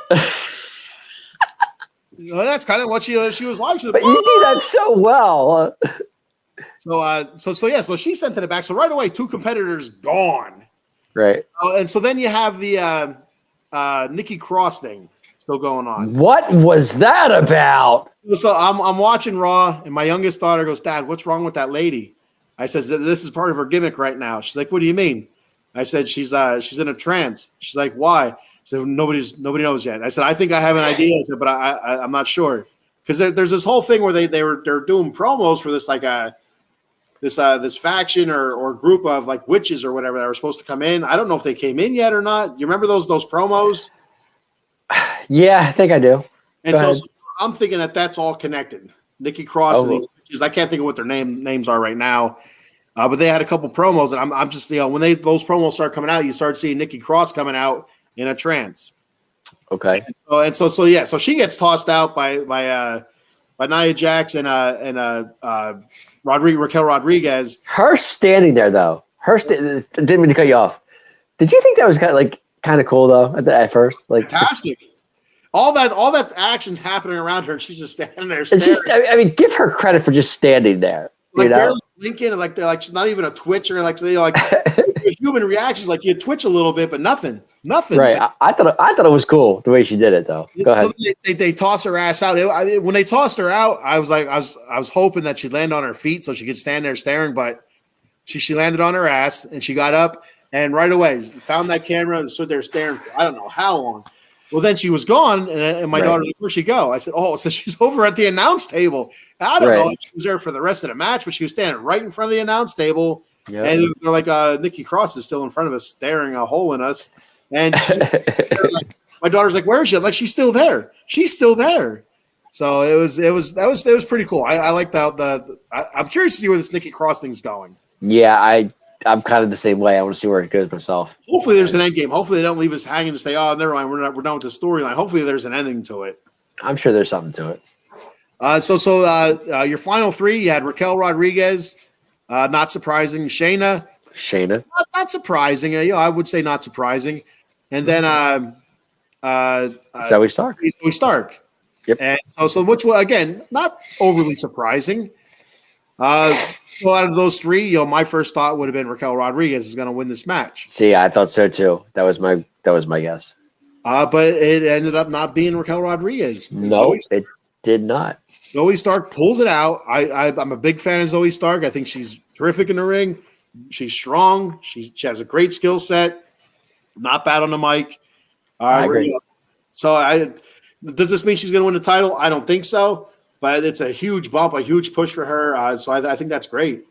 It's a massive push for Zoe Stark, no doubt about it. Then you've been calling her name for weeks. Previous shows we've done, and it's about time they finally recognize Zoe Stark. I agree with that. And her winning is great. I do. I think it's great. I really do. It's great for the women's division, I think. Well, her big turn on Trish was great too. That was pretty much that's where she was jetting right there. You know? Eddie says, I always thought Miz was as good as a baby face as much as he was as a heel. He's been a heel for such a long time though. So. Miz can do either or. Doesn't matter. Okay, so the first Tough Enough.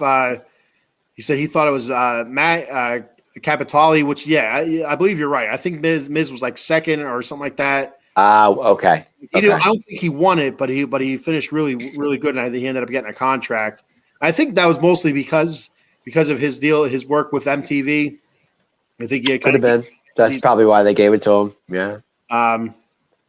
And we got a couple of these from Eddie. He's no more Yaz. He's what? Oh, now he's back to Stone Cold. What? And I think that's because of the whole old lady Trish thing. So Paul said he'd do the gilf. Of course he would. Eddie says Trish has aged better with age. It's gotten better with age. I think Trish is still hot to this day. I didn't say she wasn't hot. I didn't say that. You called her grandmother for crying out loud. In the ring, wrestling wise, yeah. Oh Lord, she's a Hall of Famer. She's done. She was wearing a mask most of the time. She was. Eileen says, I was waiting for Becky Lynch to come back at the end. And so I was surprised that she didn't come back down. Yeah, I could see that, but she was never eliminated. Wasn't meant to happen. She wasn't eliminated. Xia Li, right? Xia Li, yes. She was thrown out of the match. So you can't say her name for the life of you. And I look at it, and I have it written down, and I still can't say it. Xia Li. He was never eliminated. The idiot Adam Pearce never said that she cannot come back down. So, but I guess he kicked her out. He kicked her out of the match. He kicked Xia Li out of the match. That's what I'm saying, right? Got into the ring, so Becky Lynch was never eliminated. Yeah, but Becky was too injured to even come out. That's why that's what I said, Dave. You're right. I'm sorry. She was too injured to come back. The thing is that she was never eliminated, but she never got into the ring for it to be official for her, I guess, either. So, So I don't know. I don't know how that works. So technically, she's still in the match. Is what you're saying? No, well, she never entered the ring, so I'm not sure. I'm not sure how that works. Eddie said Alba Fire and Isla Down. I think are those the witches or whatever they're called? They could be. Right. I can't remember what the name of the group is. I don't know. Couldn't tell you. John Morrison was in that group. John Morrison was in that group. Well, maybe he's thinking of the Doors. That was Jim Morrison.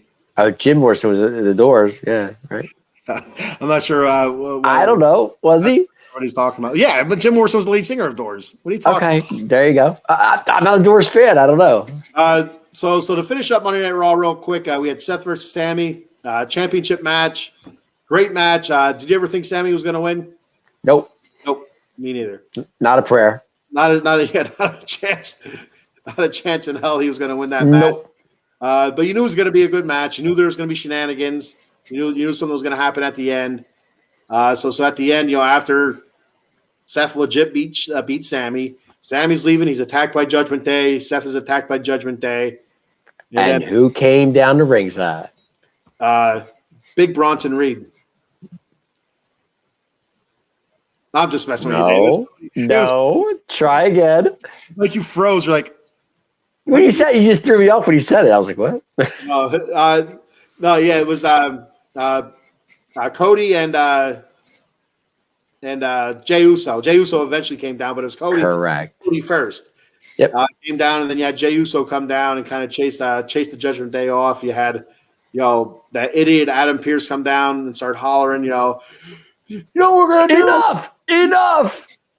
This is gonna be settled at Survivor Series in War Game. Well, yeah. So we got 4-on-4, but who's the fifth guy? That's the question. Now I hurt my throat. So both teams need a fifth guy. We talked about this before. I'm thinking Drew McIntyre, and of course, Out of the Box Sports or Mr. Fuji thought that it was going to be Randy Orton, and that would be awesome. That's what I'm thinking. Dave, you were thinking CM Punk potentially. I still think that could be a possibility. So I mean, and I don't know if it's CM Punk, if it would be a full match. Like would they introduce CM Punk as the fifth member at the beginning of the match, or would they wait until it's near the end of the match? I think they would wait to the end. Finish. What would you do? I think they wait to the end. That's what I would think as well. Right. I would think they'd wait to the end for that big pop to finish. And okay, I got you now. Eddie clarified. Morrison, Miz, and Capitelli were in the first Tough Enough. See, I didn't know Morrison was. I knew Miz was. I didn't know about Morrison. But okay, I didn't know Morrison was in the first one. I did not know that. Okay. Now I do. So that's gonna be a lot of fun to see who the fifth members are for each team. That's gonna be a nice storyline leading up to Survivor Series right there around Thanksgiving. That could be the mystery. What they normally like, how sometimes they don't like they have that mystery person in the promo, but they don't tell you. I hope each team waits until Survivor Series to announce who their fifth member is going to be. I think that'd be awesome. That would be good. They're each team's in the ring, and the Judgment Day. You have Rhea, who's the leader of Judgment Day, saying, "We found our fifth member. How about you? Our fifth member is Drew McIntyre." And people are just stunned because Drew turned heel. This is it. Drew comes down with his big ass sword and sticks it wherever he puts it, and then you have the Rollins team do what they do. Right. So it went black. I don't know what happened. Yeah, what happened there? I don't know. I do not know. See, Mr. Fuji's playing games again. Mr. Fuji's playing games. Yep. Swirling around with his hair. Yes, he is. I can see it. Actually, I think I had the wrong atomic drop. Okay. There you go. Anyway, we're moving on to SmackDown anyway. Moving to SmackDown. Here we go. SmackDown recap. I'm down on that. Maybe that's our producer in the background saying, "Let's go, fellas. It's almost an hour and a half. It is an hour and a half." I know. He's all over. He's going to yell at us. I know. Are we getting yelled at? No, we're not getting yelled at. Okay. I was using the wrong backdrop, I think. So, gotcha. Real quick before we move on to SmackDown, I'm going to do a couple sponsors here. Pay some bills. Yes. As they say in show business, pay the bills. We are in show business. We are stars. I wouldn't go that far. We'll start off with Big Al here. You can reach Big Al, attorney Jason Fine, at 1-800-HURT-123. That's 1-800-HURT-123. Jason Fine specializes in motor vehicle accidents, slip and falls, workman's comp, and personal injury claims. They have 3 office locations conveniently located throughout Pennsylvania and New Jersey. First, in the Garden State of New Jersey in Cherry Hill.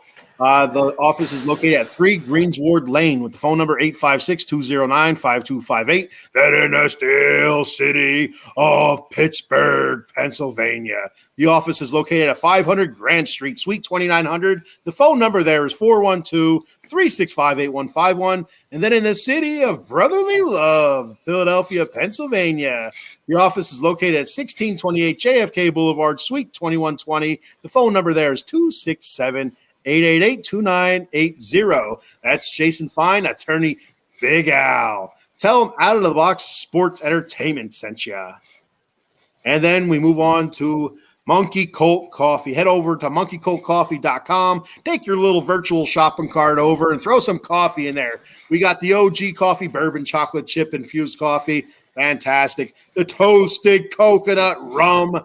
Fantastic. The Sumatra blend. Medium roast coffee, whole bean or ground roast. Fantastic. The newest blend I have not tried yet, so I don't know if it's fantastic. I'm sure it is. Every product from Monkey Colt Coffee is fantastic. The organic blend is called Peru La Florida. That's the hillbilly way I say it. I thought it was Florida. If I what? I thought it was Florida. Well, I don't know. I never said it like that. Well, so now that messes with my head, Dave. If I want to say it with a Latino flair, I go Peru La Florida. But now Florida, I don't know if I should say it like that. But anyway, that's their organic blend, Perula, Florida. That's part of their global gourmet collection. So check that out at monkeycoldcoffee.com. So once you get some coffee in your little virtual shopping cart, head on over to the swag shop. Get yourself a t-shirt with their mascot Roderick on it. They also have coffee mugs, tumblers, cold brew pitcher, which is super easy to use and fantastic, very convenient. K-cup adapters for all you K-cuppers out there. And don't forget your Paradise rum cake. Very good. Not too strong on the rum side of it. Very moist. Dip it in your coffee. Moisten it even more. Awesome. At monkeycoldcoffee.com. And go to checkout, go to the register, and use that promo code OOTB Sports for 10% off. That promo code, once again, is OOTB Sports for 10% off at monkeycoldcoffee.com. There we go. Monkey Cold Coffee, everybody. Love Monkey Cold Coffee. It's awesome. You and Mr. Fuji, he's a fan too. And speaking of Miz, awesome. That's Monkey Cold Coffee. I love Monkey Cold Coffee. I came to play. There you go. That's pretty good, Dave. You got a future.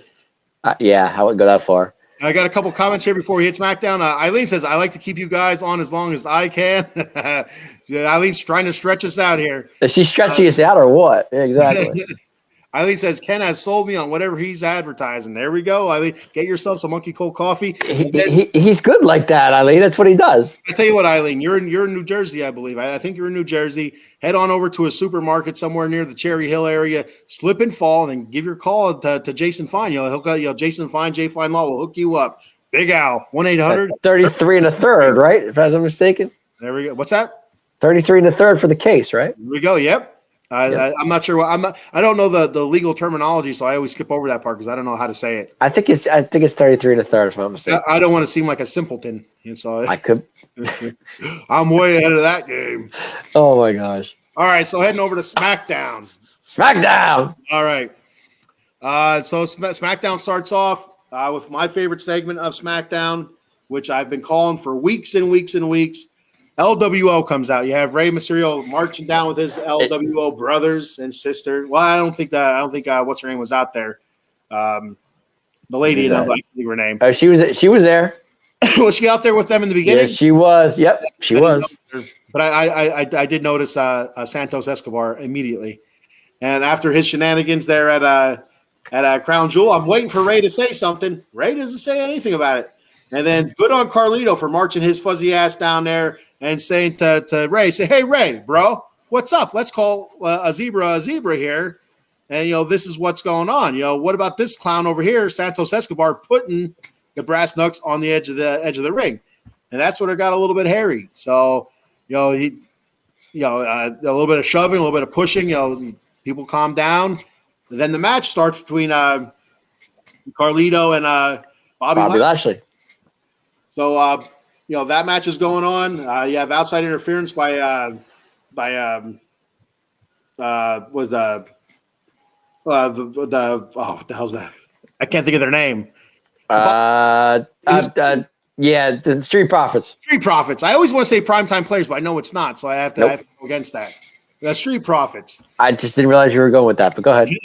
So they're out there beating down the LWO guys, and you're knocking them around. Yep. And Bobby Lashley ends up beating Carlito for some distractions and shenanigans, whatever.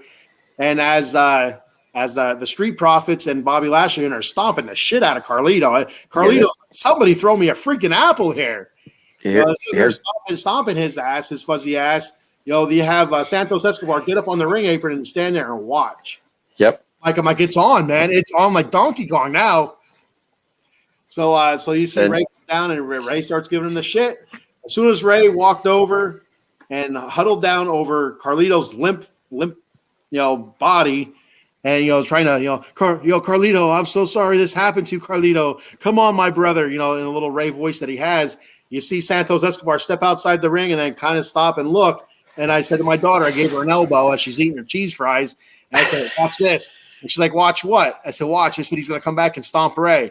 And she's like, what are you talking about? I said, never mind.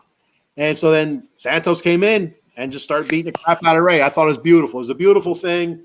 Santos Escobar stepping out of Rey's shadow. I don't need you, Rey Mysterio, LWO for life, without you, little Rey. What are your thoughts on that? I kind of like it. To be honest with you, it makes the storyline more fun to watch with the LWO. I'm a Carlito guy myself, so Yeah, I've always liked Carlito. So I like can Carlito see, when he spits apples on people. I miss Carlito Cabana, to be honest with you. That's what I miss. Yeah. What's up? Real quick, mention Out of the Box Sports, and we take for Jason Fine, Big Al. Oh, gotcha. If we take your case, no recovery, no fee, and a guaranteed rate of 33 1/3%, because with Big Al, you're part of the Out of the Box Sports family. I said 33 1/3. I was right. You did, yep. Yes, I did. Hell of a job. Hey, I do what I can. Now back to this. I was watching the match, and I honestly thought I thought that Bobby Lashley was going to lose. The way because Carlito was had him good for a couple times, like from what I saw. But then I thought to myself, well, why would Bobby Lashley lose to Carlito? Because the Street Profits are there, and LWO is having issues, so it kind of made sense to see Lashley get the win, and Carlito have issues, and LWO has issues. It's going to happen. Yeah, and so I didn't think Bobby Lashley was going to lose, mainly because of the LWO issues, and because the Street Profits, they're out there, and I'll tell you what, man, they're a force. Those two guys. Are you a fan of the Street Profits, or do you like the old Street Profits, or what do you miss? I'm not a fan at all. I'm not a fan. I don't like I like them with Bobby Lashley. I'm not a fan of the Street Profits though. Like the old Street Profits, which they're still kind of part of yet. They're not fully embraced into Bobby Lashley's vision yet, I don't think. Right. So, but I do like the way that they're going with it with Bobby Lashley, but I'm not a fan of Street Profits. Okay. Hopefully they keep going, the whole route, like dressing in suits and stuff, and just like be like a high class thugs for hire almost. So something like that. It's just different to me seeing those guys in suits and not doing their thing. Yeah. Zelina Vega, yes. Yes, she was there. Yes. No, she came down at the end there and was giving Santos. No, I'm saying she was in the original promo when they did that. But yeah, she came back down at the end to give Santos Escobar a little bit of crap, and so now we're gonna see. We'll send up. I saw that. Santos. I did see that. Yeah. We'll see Santos versus Carlito. We'll see Santos versus Ray, and we'll see the whole. Is there going to be a split in the LWO, or are they going to follow Ray, or are they going to follow Santos? We're going to see what happens there. Mm-hmm. To be honest with you, if I'm like Santos, I'm like, you know what? I don't need you ass clowns behind me anyway, because the other members in the LWO are just terrible. Yep. So I'd head over to the Brawling Brutes. They don't win often, but they seem to be a little bit more fun. I agree. Eileen says, "Send Big Al to the Bronx for me. I'm sure he can sue a business with the amount of insane stuff that goes on around here.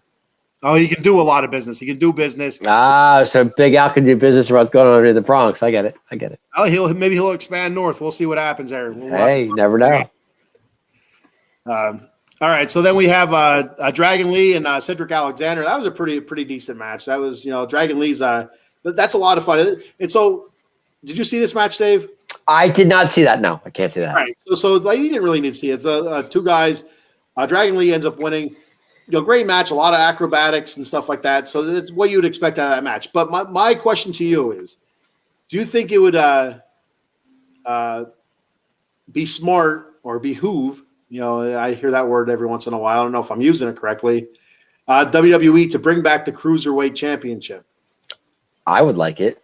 But because like you see guys like Dragon Lee, like they do have a certain amount of crowd following.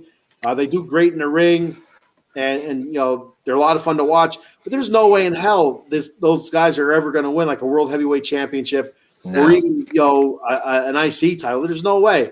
And that's why I think the Cruiserweight's important. You have the U.S. title. I could see maybe a U.S. championship, but that's why I think the Cruiserweight Championship's so important. For guys like that put in a lot of work, just are never ever going to get a shot at the world title, but are good enough to hold a title.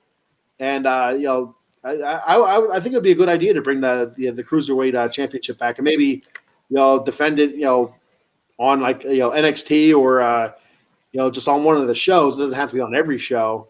Right.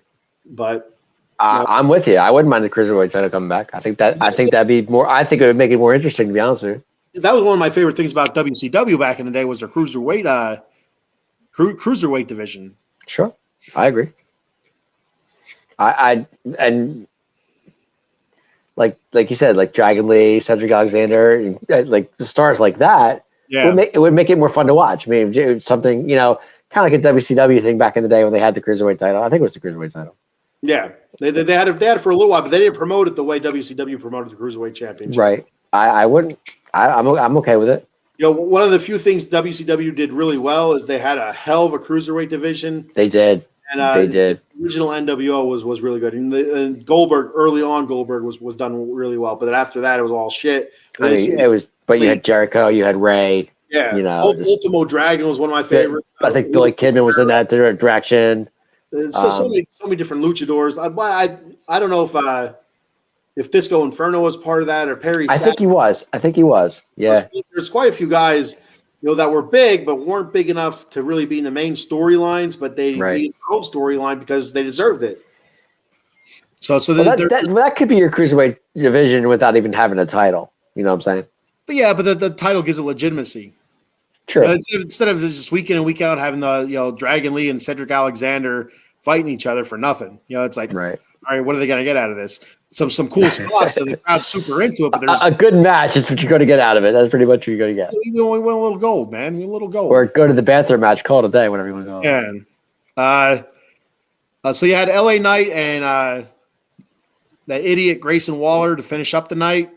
Yes. Real quick before we get to that, we had I'd be remiss if I didn't mention KO on the commentary.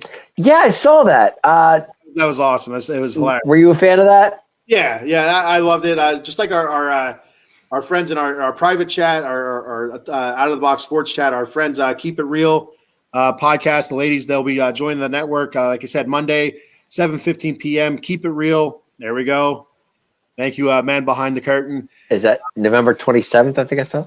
The 27th. Yep, correct. At 7:15 p.m. That's a Monday night. After the Sully Squad, you'll have Keep It Real podcast with Cindy and Destiny. Super excited to see their show. Wow. Are we being challenged here, big man?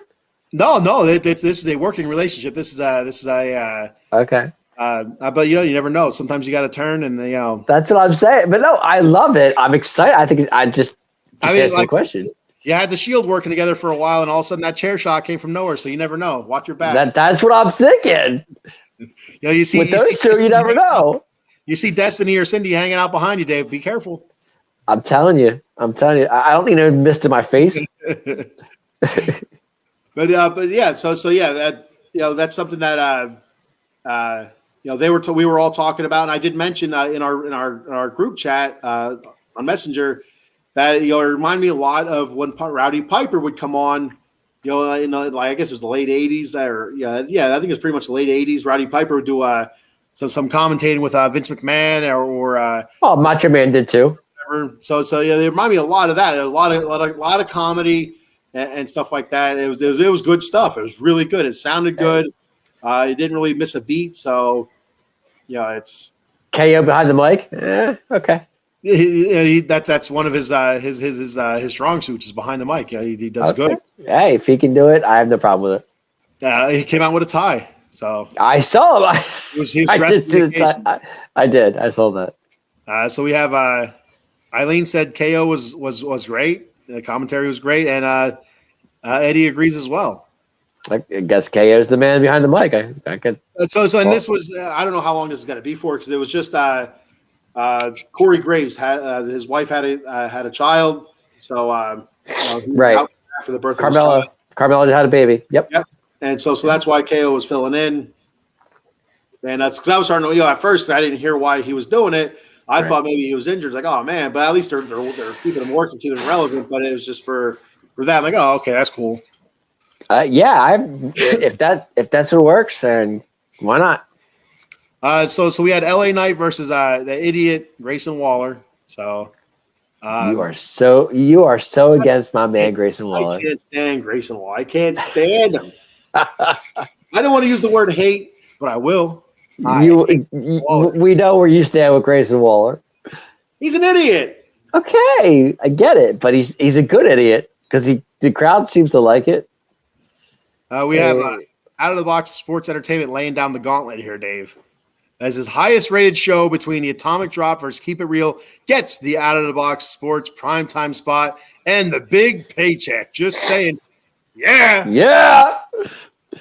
Whew, man. I'm telling you, we're being challenged here. I got kids to feed too here, Dave. So do I. I got a 6-year-old and a 12-year-old. Come on now. You got children. Yeah. So LA Knight versus Waller. LA Knight comes out, does a terrific promo on his match against. It was very good. And pretty much says, I had you.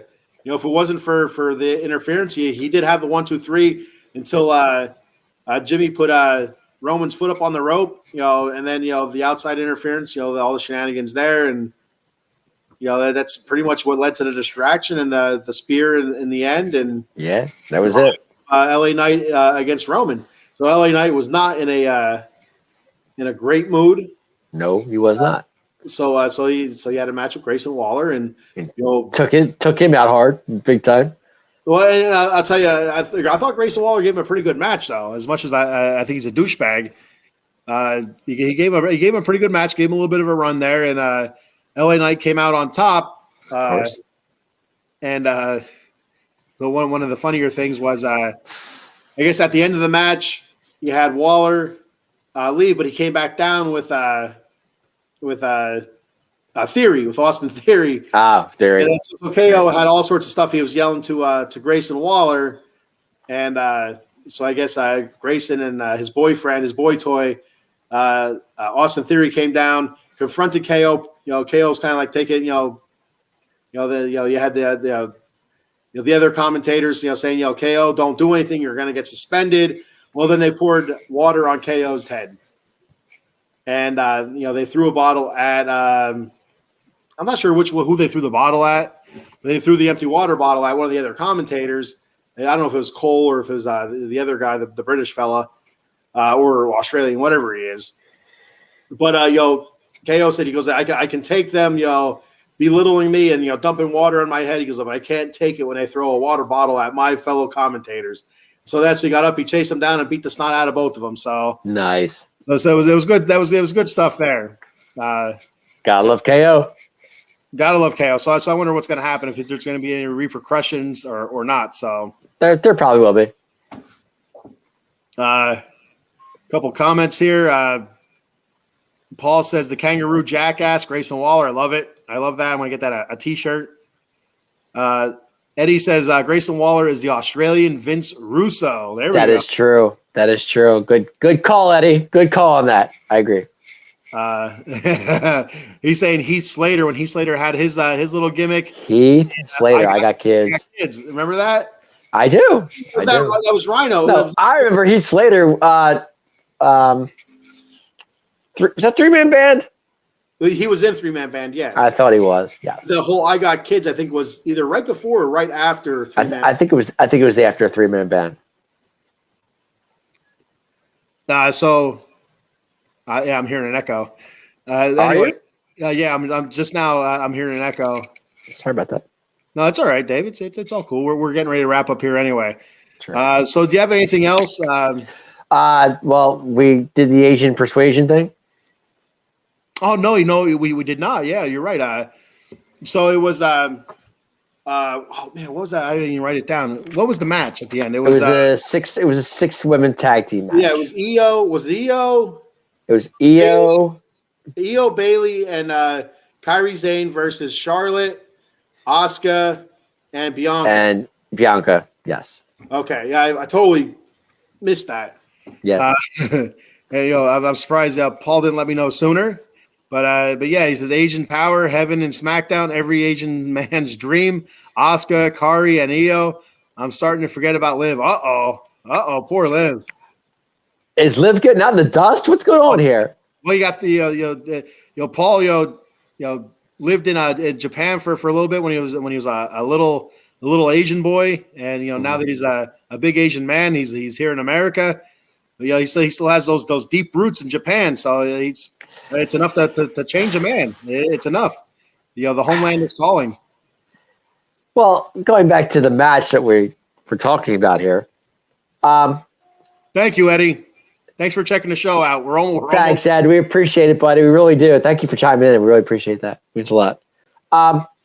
Going back to the match, were we surprised what Asuka did? Oh, I'll tell you what. And so my thought always was, did Asuka ever have connections with Io? Because they both came from New Japan, pro wrestling. Of course, Japanese.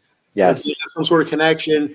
And then, like I said, I don't know a whole lot about Kairi Sane, and it turns out that they were friends before the Kabuki Warriors. Yeah, and I had no idea about this. I have no idea. They were a tag team. Yep. And so, so I was surprised a little bit, but then my thought was well, they're all Oriental, they're all, I assume, Japanese. Sure. So it's not too surprising, but it was still a little bit of a shock.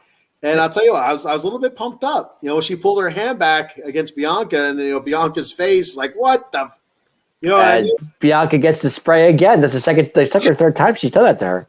And so it was. I loved it. I loved every second of it. And then they started stomping Bianca, and stomping Charlotte. Well, Charlotte tried to fight through it, but just didn't work out. Yeah, she was doing a decent job at it too. She went right after Asuka then, and she was pissed.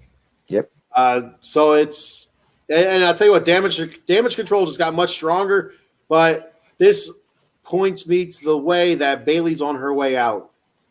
This leads me to believe Bayley's on her way out. See, I disagree with that. I think Bayley's grasping at straws. Because I think Bayley will be the leader of this damage control over somebody like Asuka, who's the yep. I can see Bayley being the leader of all of them. Like, she'll be like, and she almost cost Io championship at Crown. Yeah, but I think she'll be the talker of damage control. I just do. Like, she'll be the. We've seen that got her in trouble in the past, though, Dave. She's being a talker, saying stuff that wasn't actually being said. Right. Speak Japanese. We all know that from the time that Asuka challenged Io, and she's like, "Oh, you got the match," and Io's like, "That's not what she said." This is true. This is true. It's true. So I mean, so that's not a. But I think that's where they're going to go with this, though. Like, for now, it could change. I think Bayley's going to be out on her rear end. I think she's getting the boot. Okay. Well, if that was the case, they would do that tonight. Then the door out. No, there's going to be a couple weeks. It's going to be a couple weeks. I don't think Survivor Series, or it's going to happen at Survivor Series or after. Like on that show, I wouldn't be surprised if that's when Bayley gets the beat down, because she's going to get a stomping. I can see it, so. but right now I don't. I can see it in the future. I just don't see it now. Like, I think it'll change, like maybe after Survivor Series. But right now, I feel that Bayley is going to be the leader of this group. Like, she's going to be the one to be the talker. She's going to be the one to lead. Yeah. Because you can't understand, Asuka. You can't understand, the champion. You know what I'm saying? Yeah. Like, Bayley talking. You know what I'm saying? Like, Asuka, you can't understand. You're right. And, she's. I think mostly she's thinking of Japanese right now. Right. You don't understand a word she says. So, you understand Io. She speaks clear and slow to make sure she's enunciating and stuff like that. Right. Exactly. But who's the other girl that's still injured? What's her? Why do I keep forgetting her name? Well, the other girl. You know who I'm talking about. Dakota Kai. Dakota Kai. Yes. So Dakota Kai, she could still be a mouthpiece as well. True. She could be, but I just think Bayley's is she'll be the leader. Then all of a sudden they'll turn on her eventually. But for now, Eddie says Asuka, Kairi, and Io are no Liv Morgan. Very interesting. This is true. Eileen says it was interesting that it was mid-match. Yeah, but with it being a hot tag, it's not too surprising. That's what it was. Yeah, and it was definitely surprising. I mean, sure, people seen that happening. I was more surprised to see what Asuka did to Bianca. That threw me off. Yeah, I wasn't ready for that. Eddie says they're probably going to turn on Bailey. That's what I agree. And okay. I'm 2 for 2 on this stuff here, Dave. I called you. You're on. You're called on. the LWO. There it is. It's coming up. Bailey's. Well, you called that weeks ago, though. You said that was going to happen. So the Uso thing too. I called weeks ahead before that. Yeah. You're like, they can't. They're brothers. I'm like, well, I thought being brothers and tag team, but that was But what made no sense was Jey Uso, main event Jey Uso, then he goes and tag teams with Cody. Okay, that doesn't make sense either. That doesn't. Yeah, I didn't get that either. But. Eddie says Kairi and Io used to team up in the NXT. There you go. Eileen says I can see the 3 Asian ladies together, own thing, and Bailey and Dakota Kai being a tag team. I agree with that. I could 100% see that having some sort of like an Asian triad or something like that. Oh, Asian. Yeah. I already got it all figured out. I got a Asian triad. Is that what you said? Triad, yeah. Okay. Triad or triad or whatever they call it. I got that from Lethal Weapon. When they're talking with their forefathers and stuff like that. Oh yeah, okay. I know about Lethal Weapon 4, man. Watch it. Jet Li. I will watch it. I will definitely watch it. So we got the future manager of this triad, Mr. Fuji. Mr. Fuji knew this all along. Asuka, Kairi, and Io were kicking Bailey big American ass out. So he's saying that the Asian triad's going to kick Bailey. So, Mr. Fuji, you were behind this the whole time, is what you're trying to say. He probably was. Wow. Eddie says, I see both Bailey and Dakota out. Yeah, there we go. So we're all. This is going to be a lot of fun. I mean, you got 5 girls, five of them together. So something. Yeah. Well, that's going to be your Survivor Series right there. Those 5. Yeah, and that's why I said I think they're going to turn on Bailey at or right after the end of the match of Survivor Series. That's when it's going to happen. Okay, we'll see. Eileen says Kairi was kind of laughing at Asuka in the beginning before the heel turn. Oh, I didn't see that. So okay. Yeah, I didn't notice that either. I'm going to go back and watch that again. I caught the ending, the very ending of the match. When I caught it, it was Asuka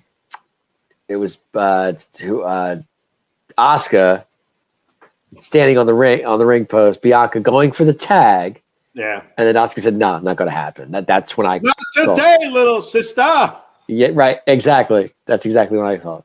That's what I think she said in Japanese too. Paul says, I can understand every word from Asuka. I translate before to you. So yeah, Paul has translated some of the Japanese. Of course, Mr. Fuji can do that, right? Of course he can. Of course he can.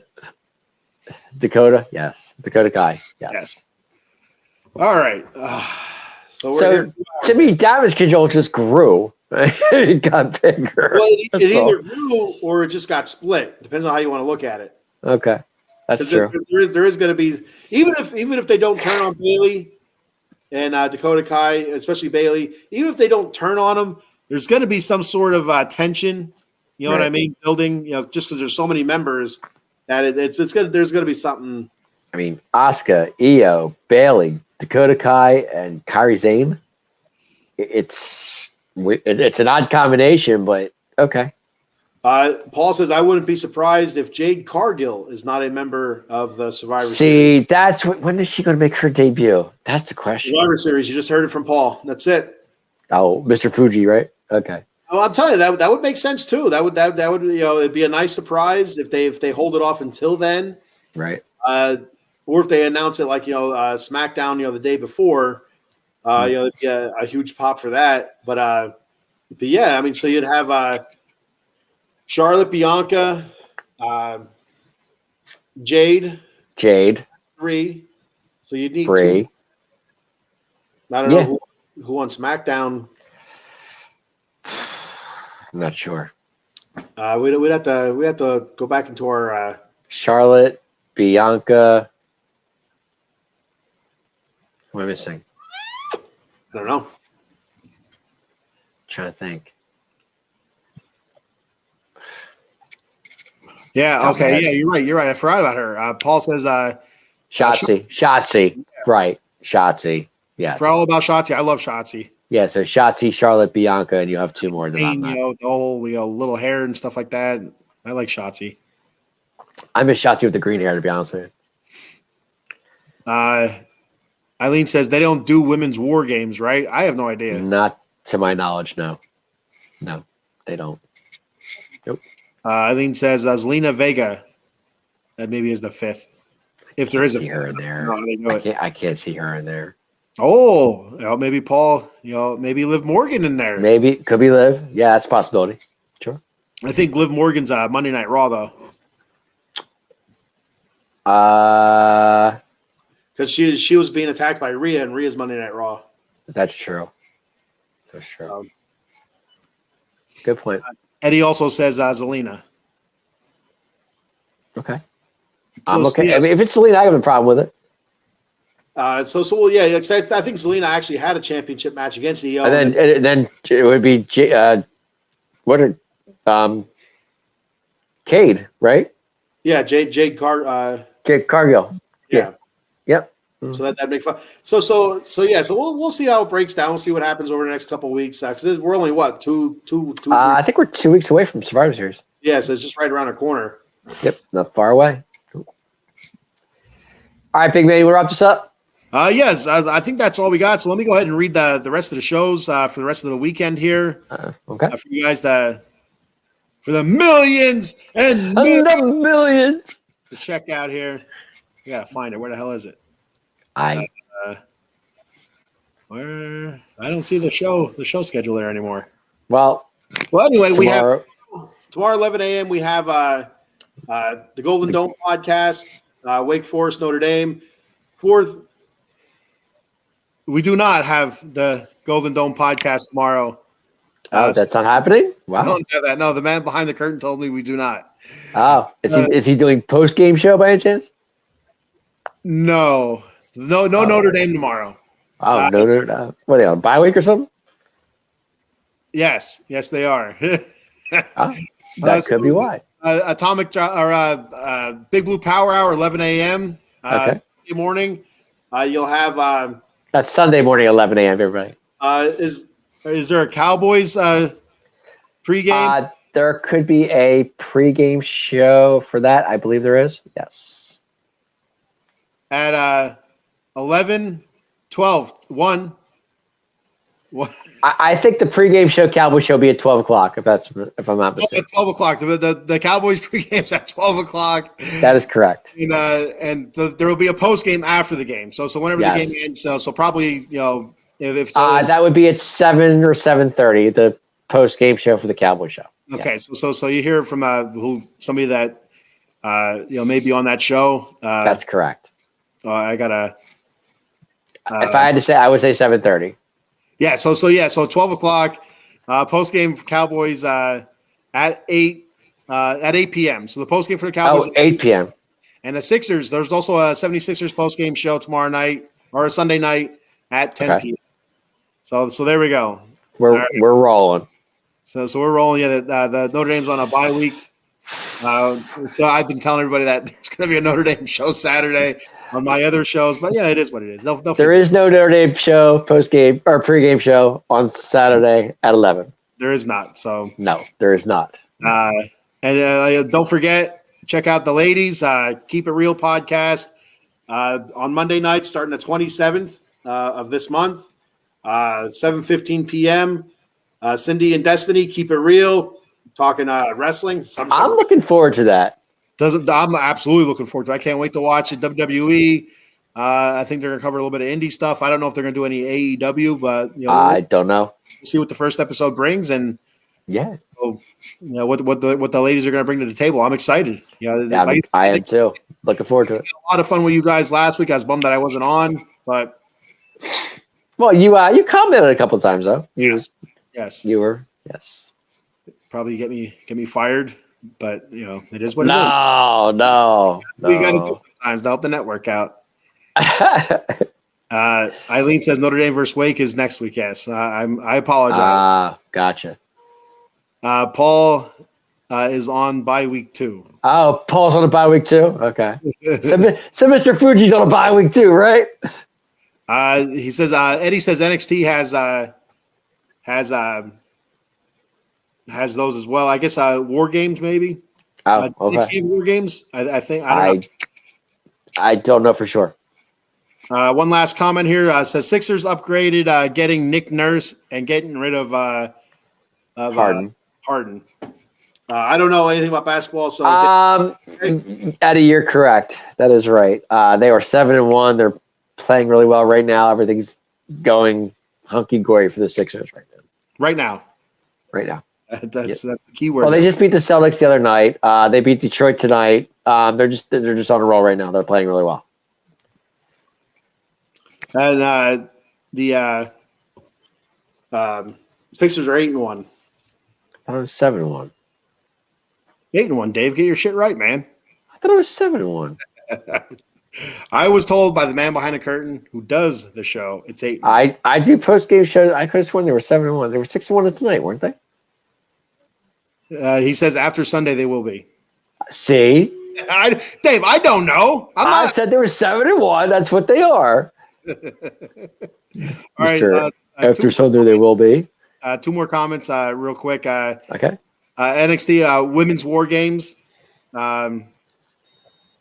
has had at least one. Who? NXT. Oh, okay. Gotcha. So I love Survivor Series, so I'm excited for it. Yes, it's gonna be fun. It's actually, it's funny. Out of the 4 major pay-per-views, Royal Rumble is my favorite. Always has been. I love her. Survivor Series is number 2. SummerSlam 3 and WrestleMania 4. There we go. Yep. All right, there, little fella. You ready to get out of here, showstopper? Yeah, I'm ready to roll, baby. I'm ready to roll. Sweaty in my sweatshirt here. I got to get out of here. Yeah, you got a long day ahead of you tomorrow, bud. Well, we'll talk about that off air. Some things changed, so okay. I didn't know that. Okay, crazy about it. Yeah, I'll tell you off air. So cool.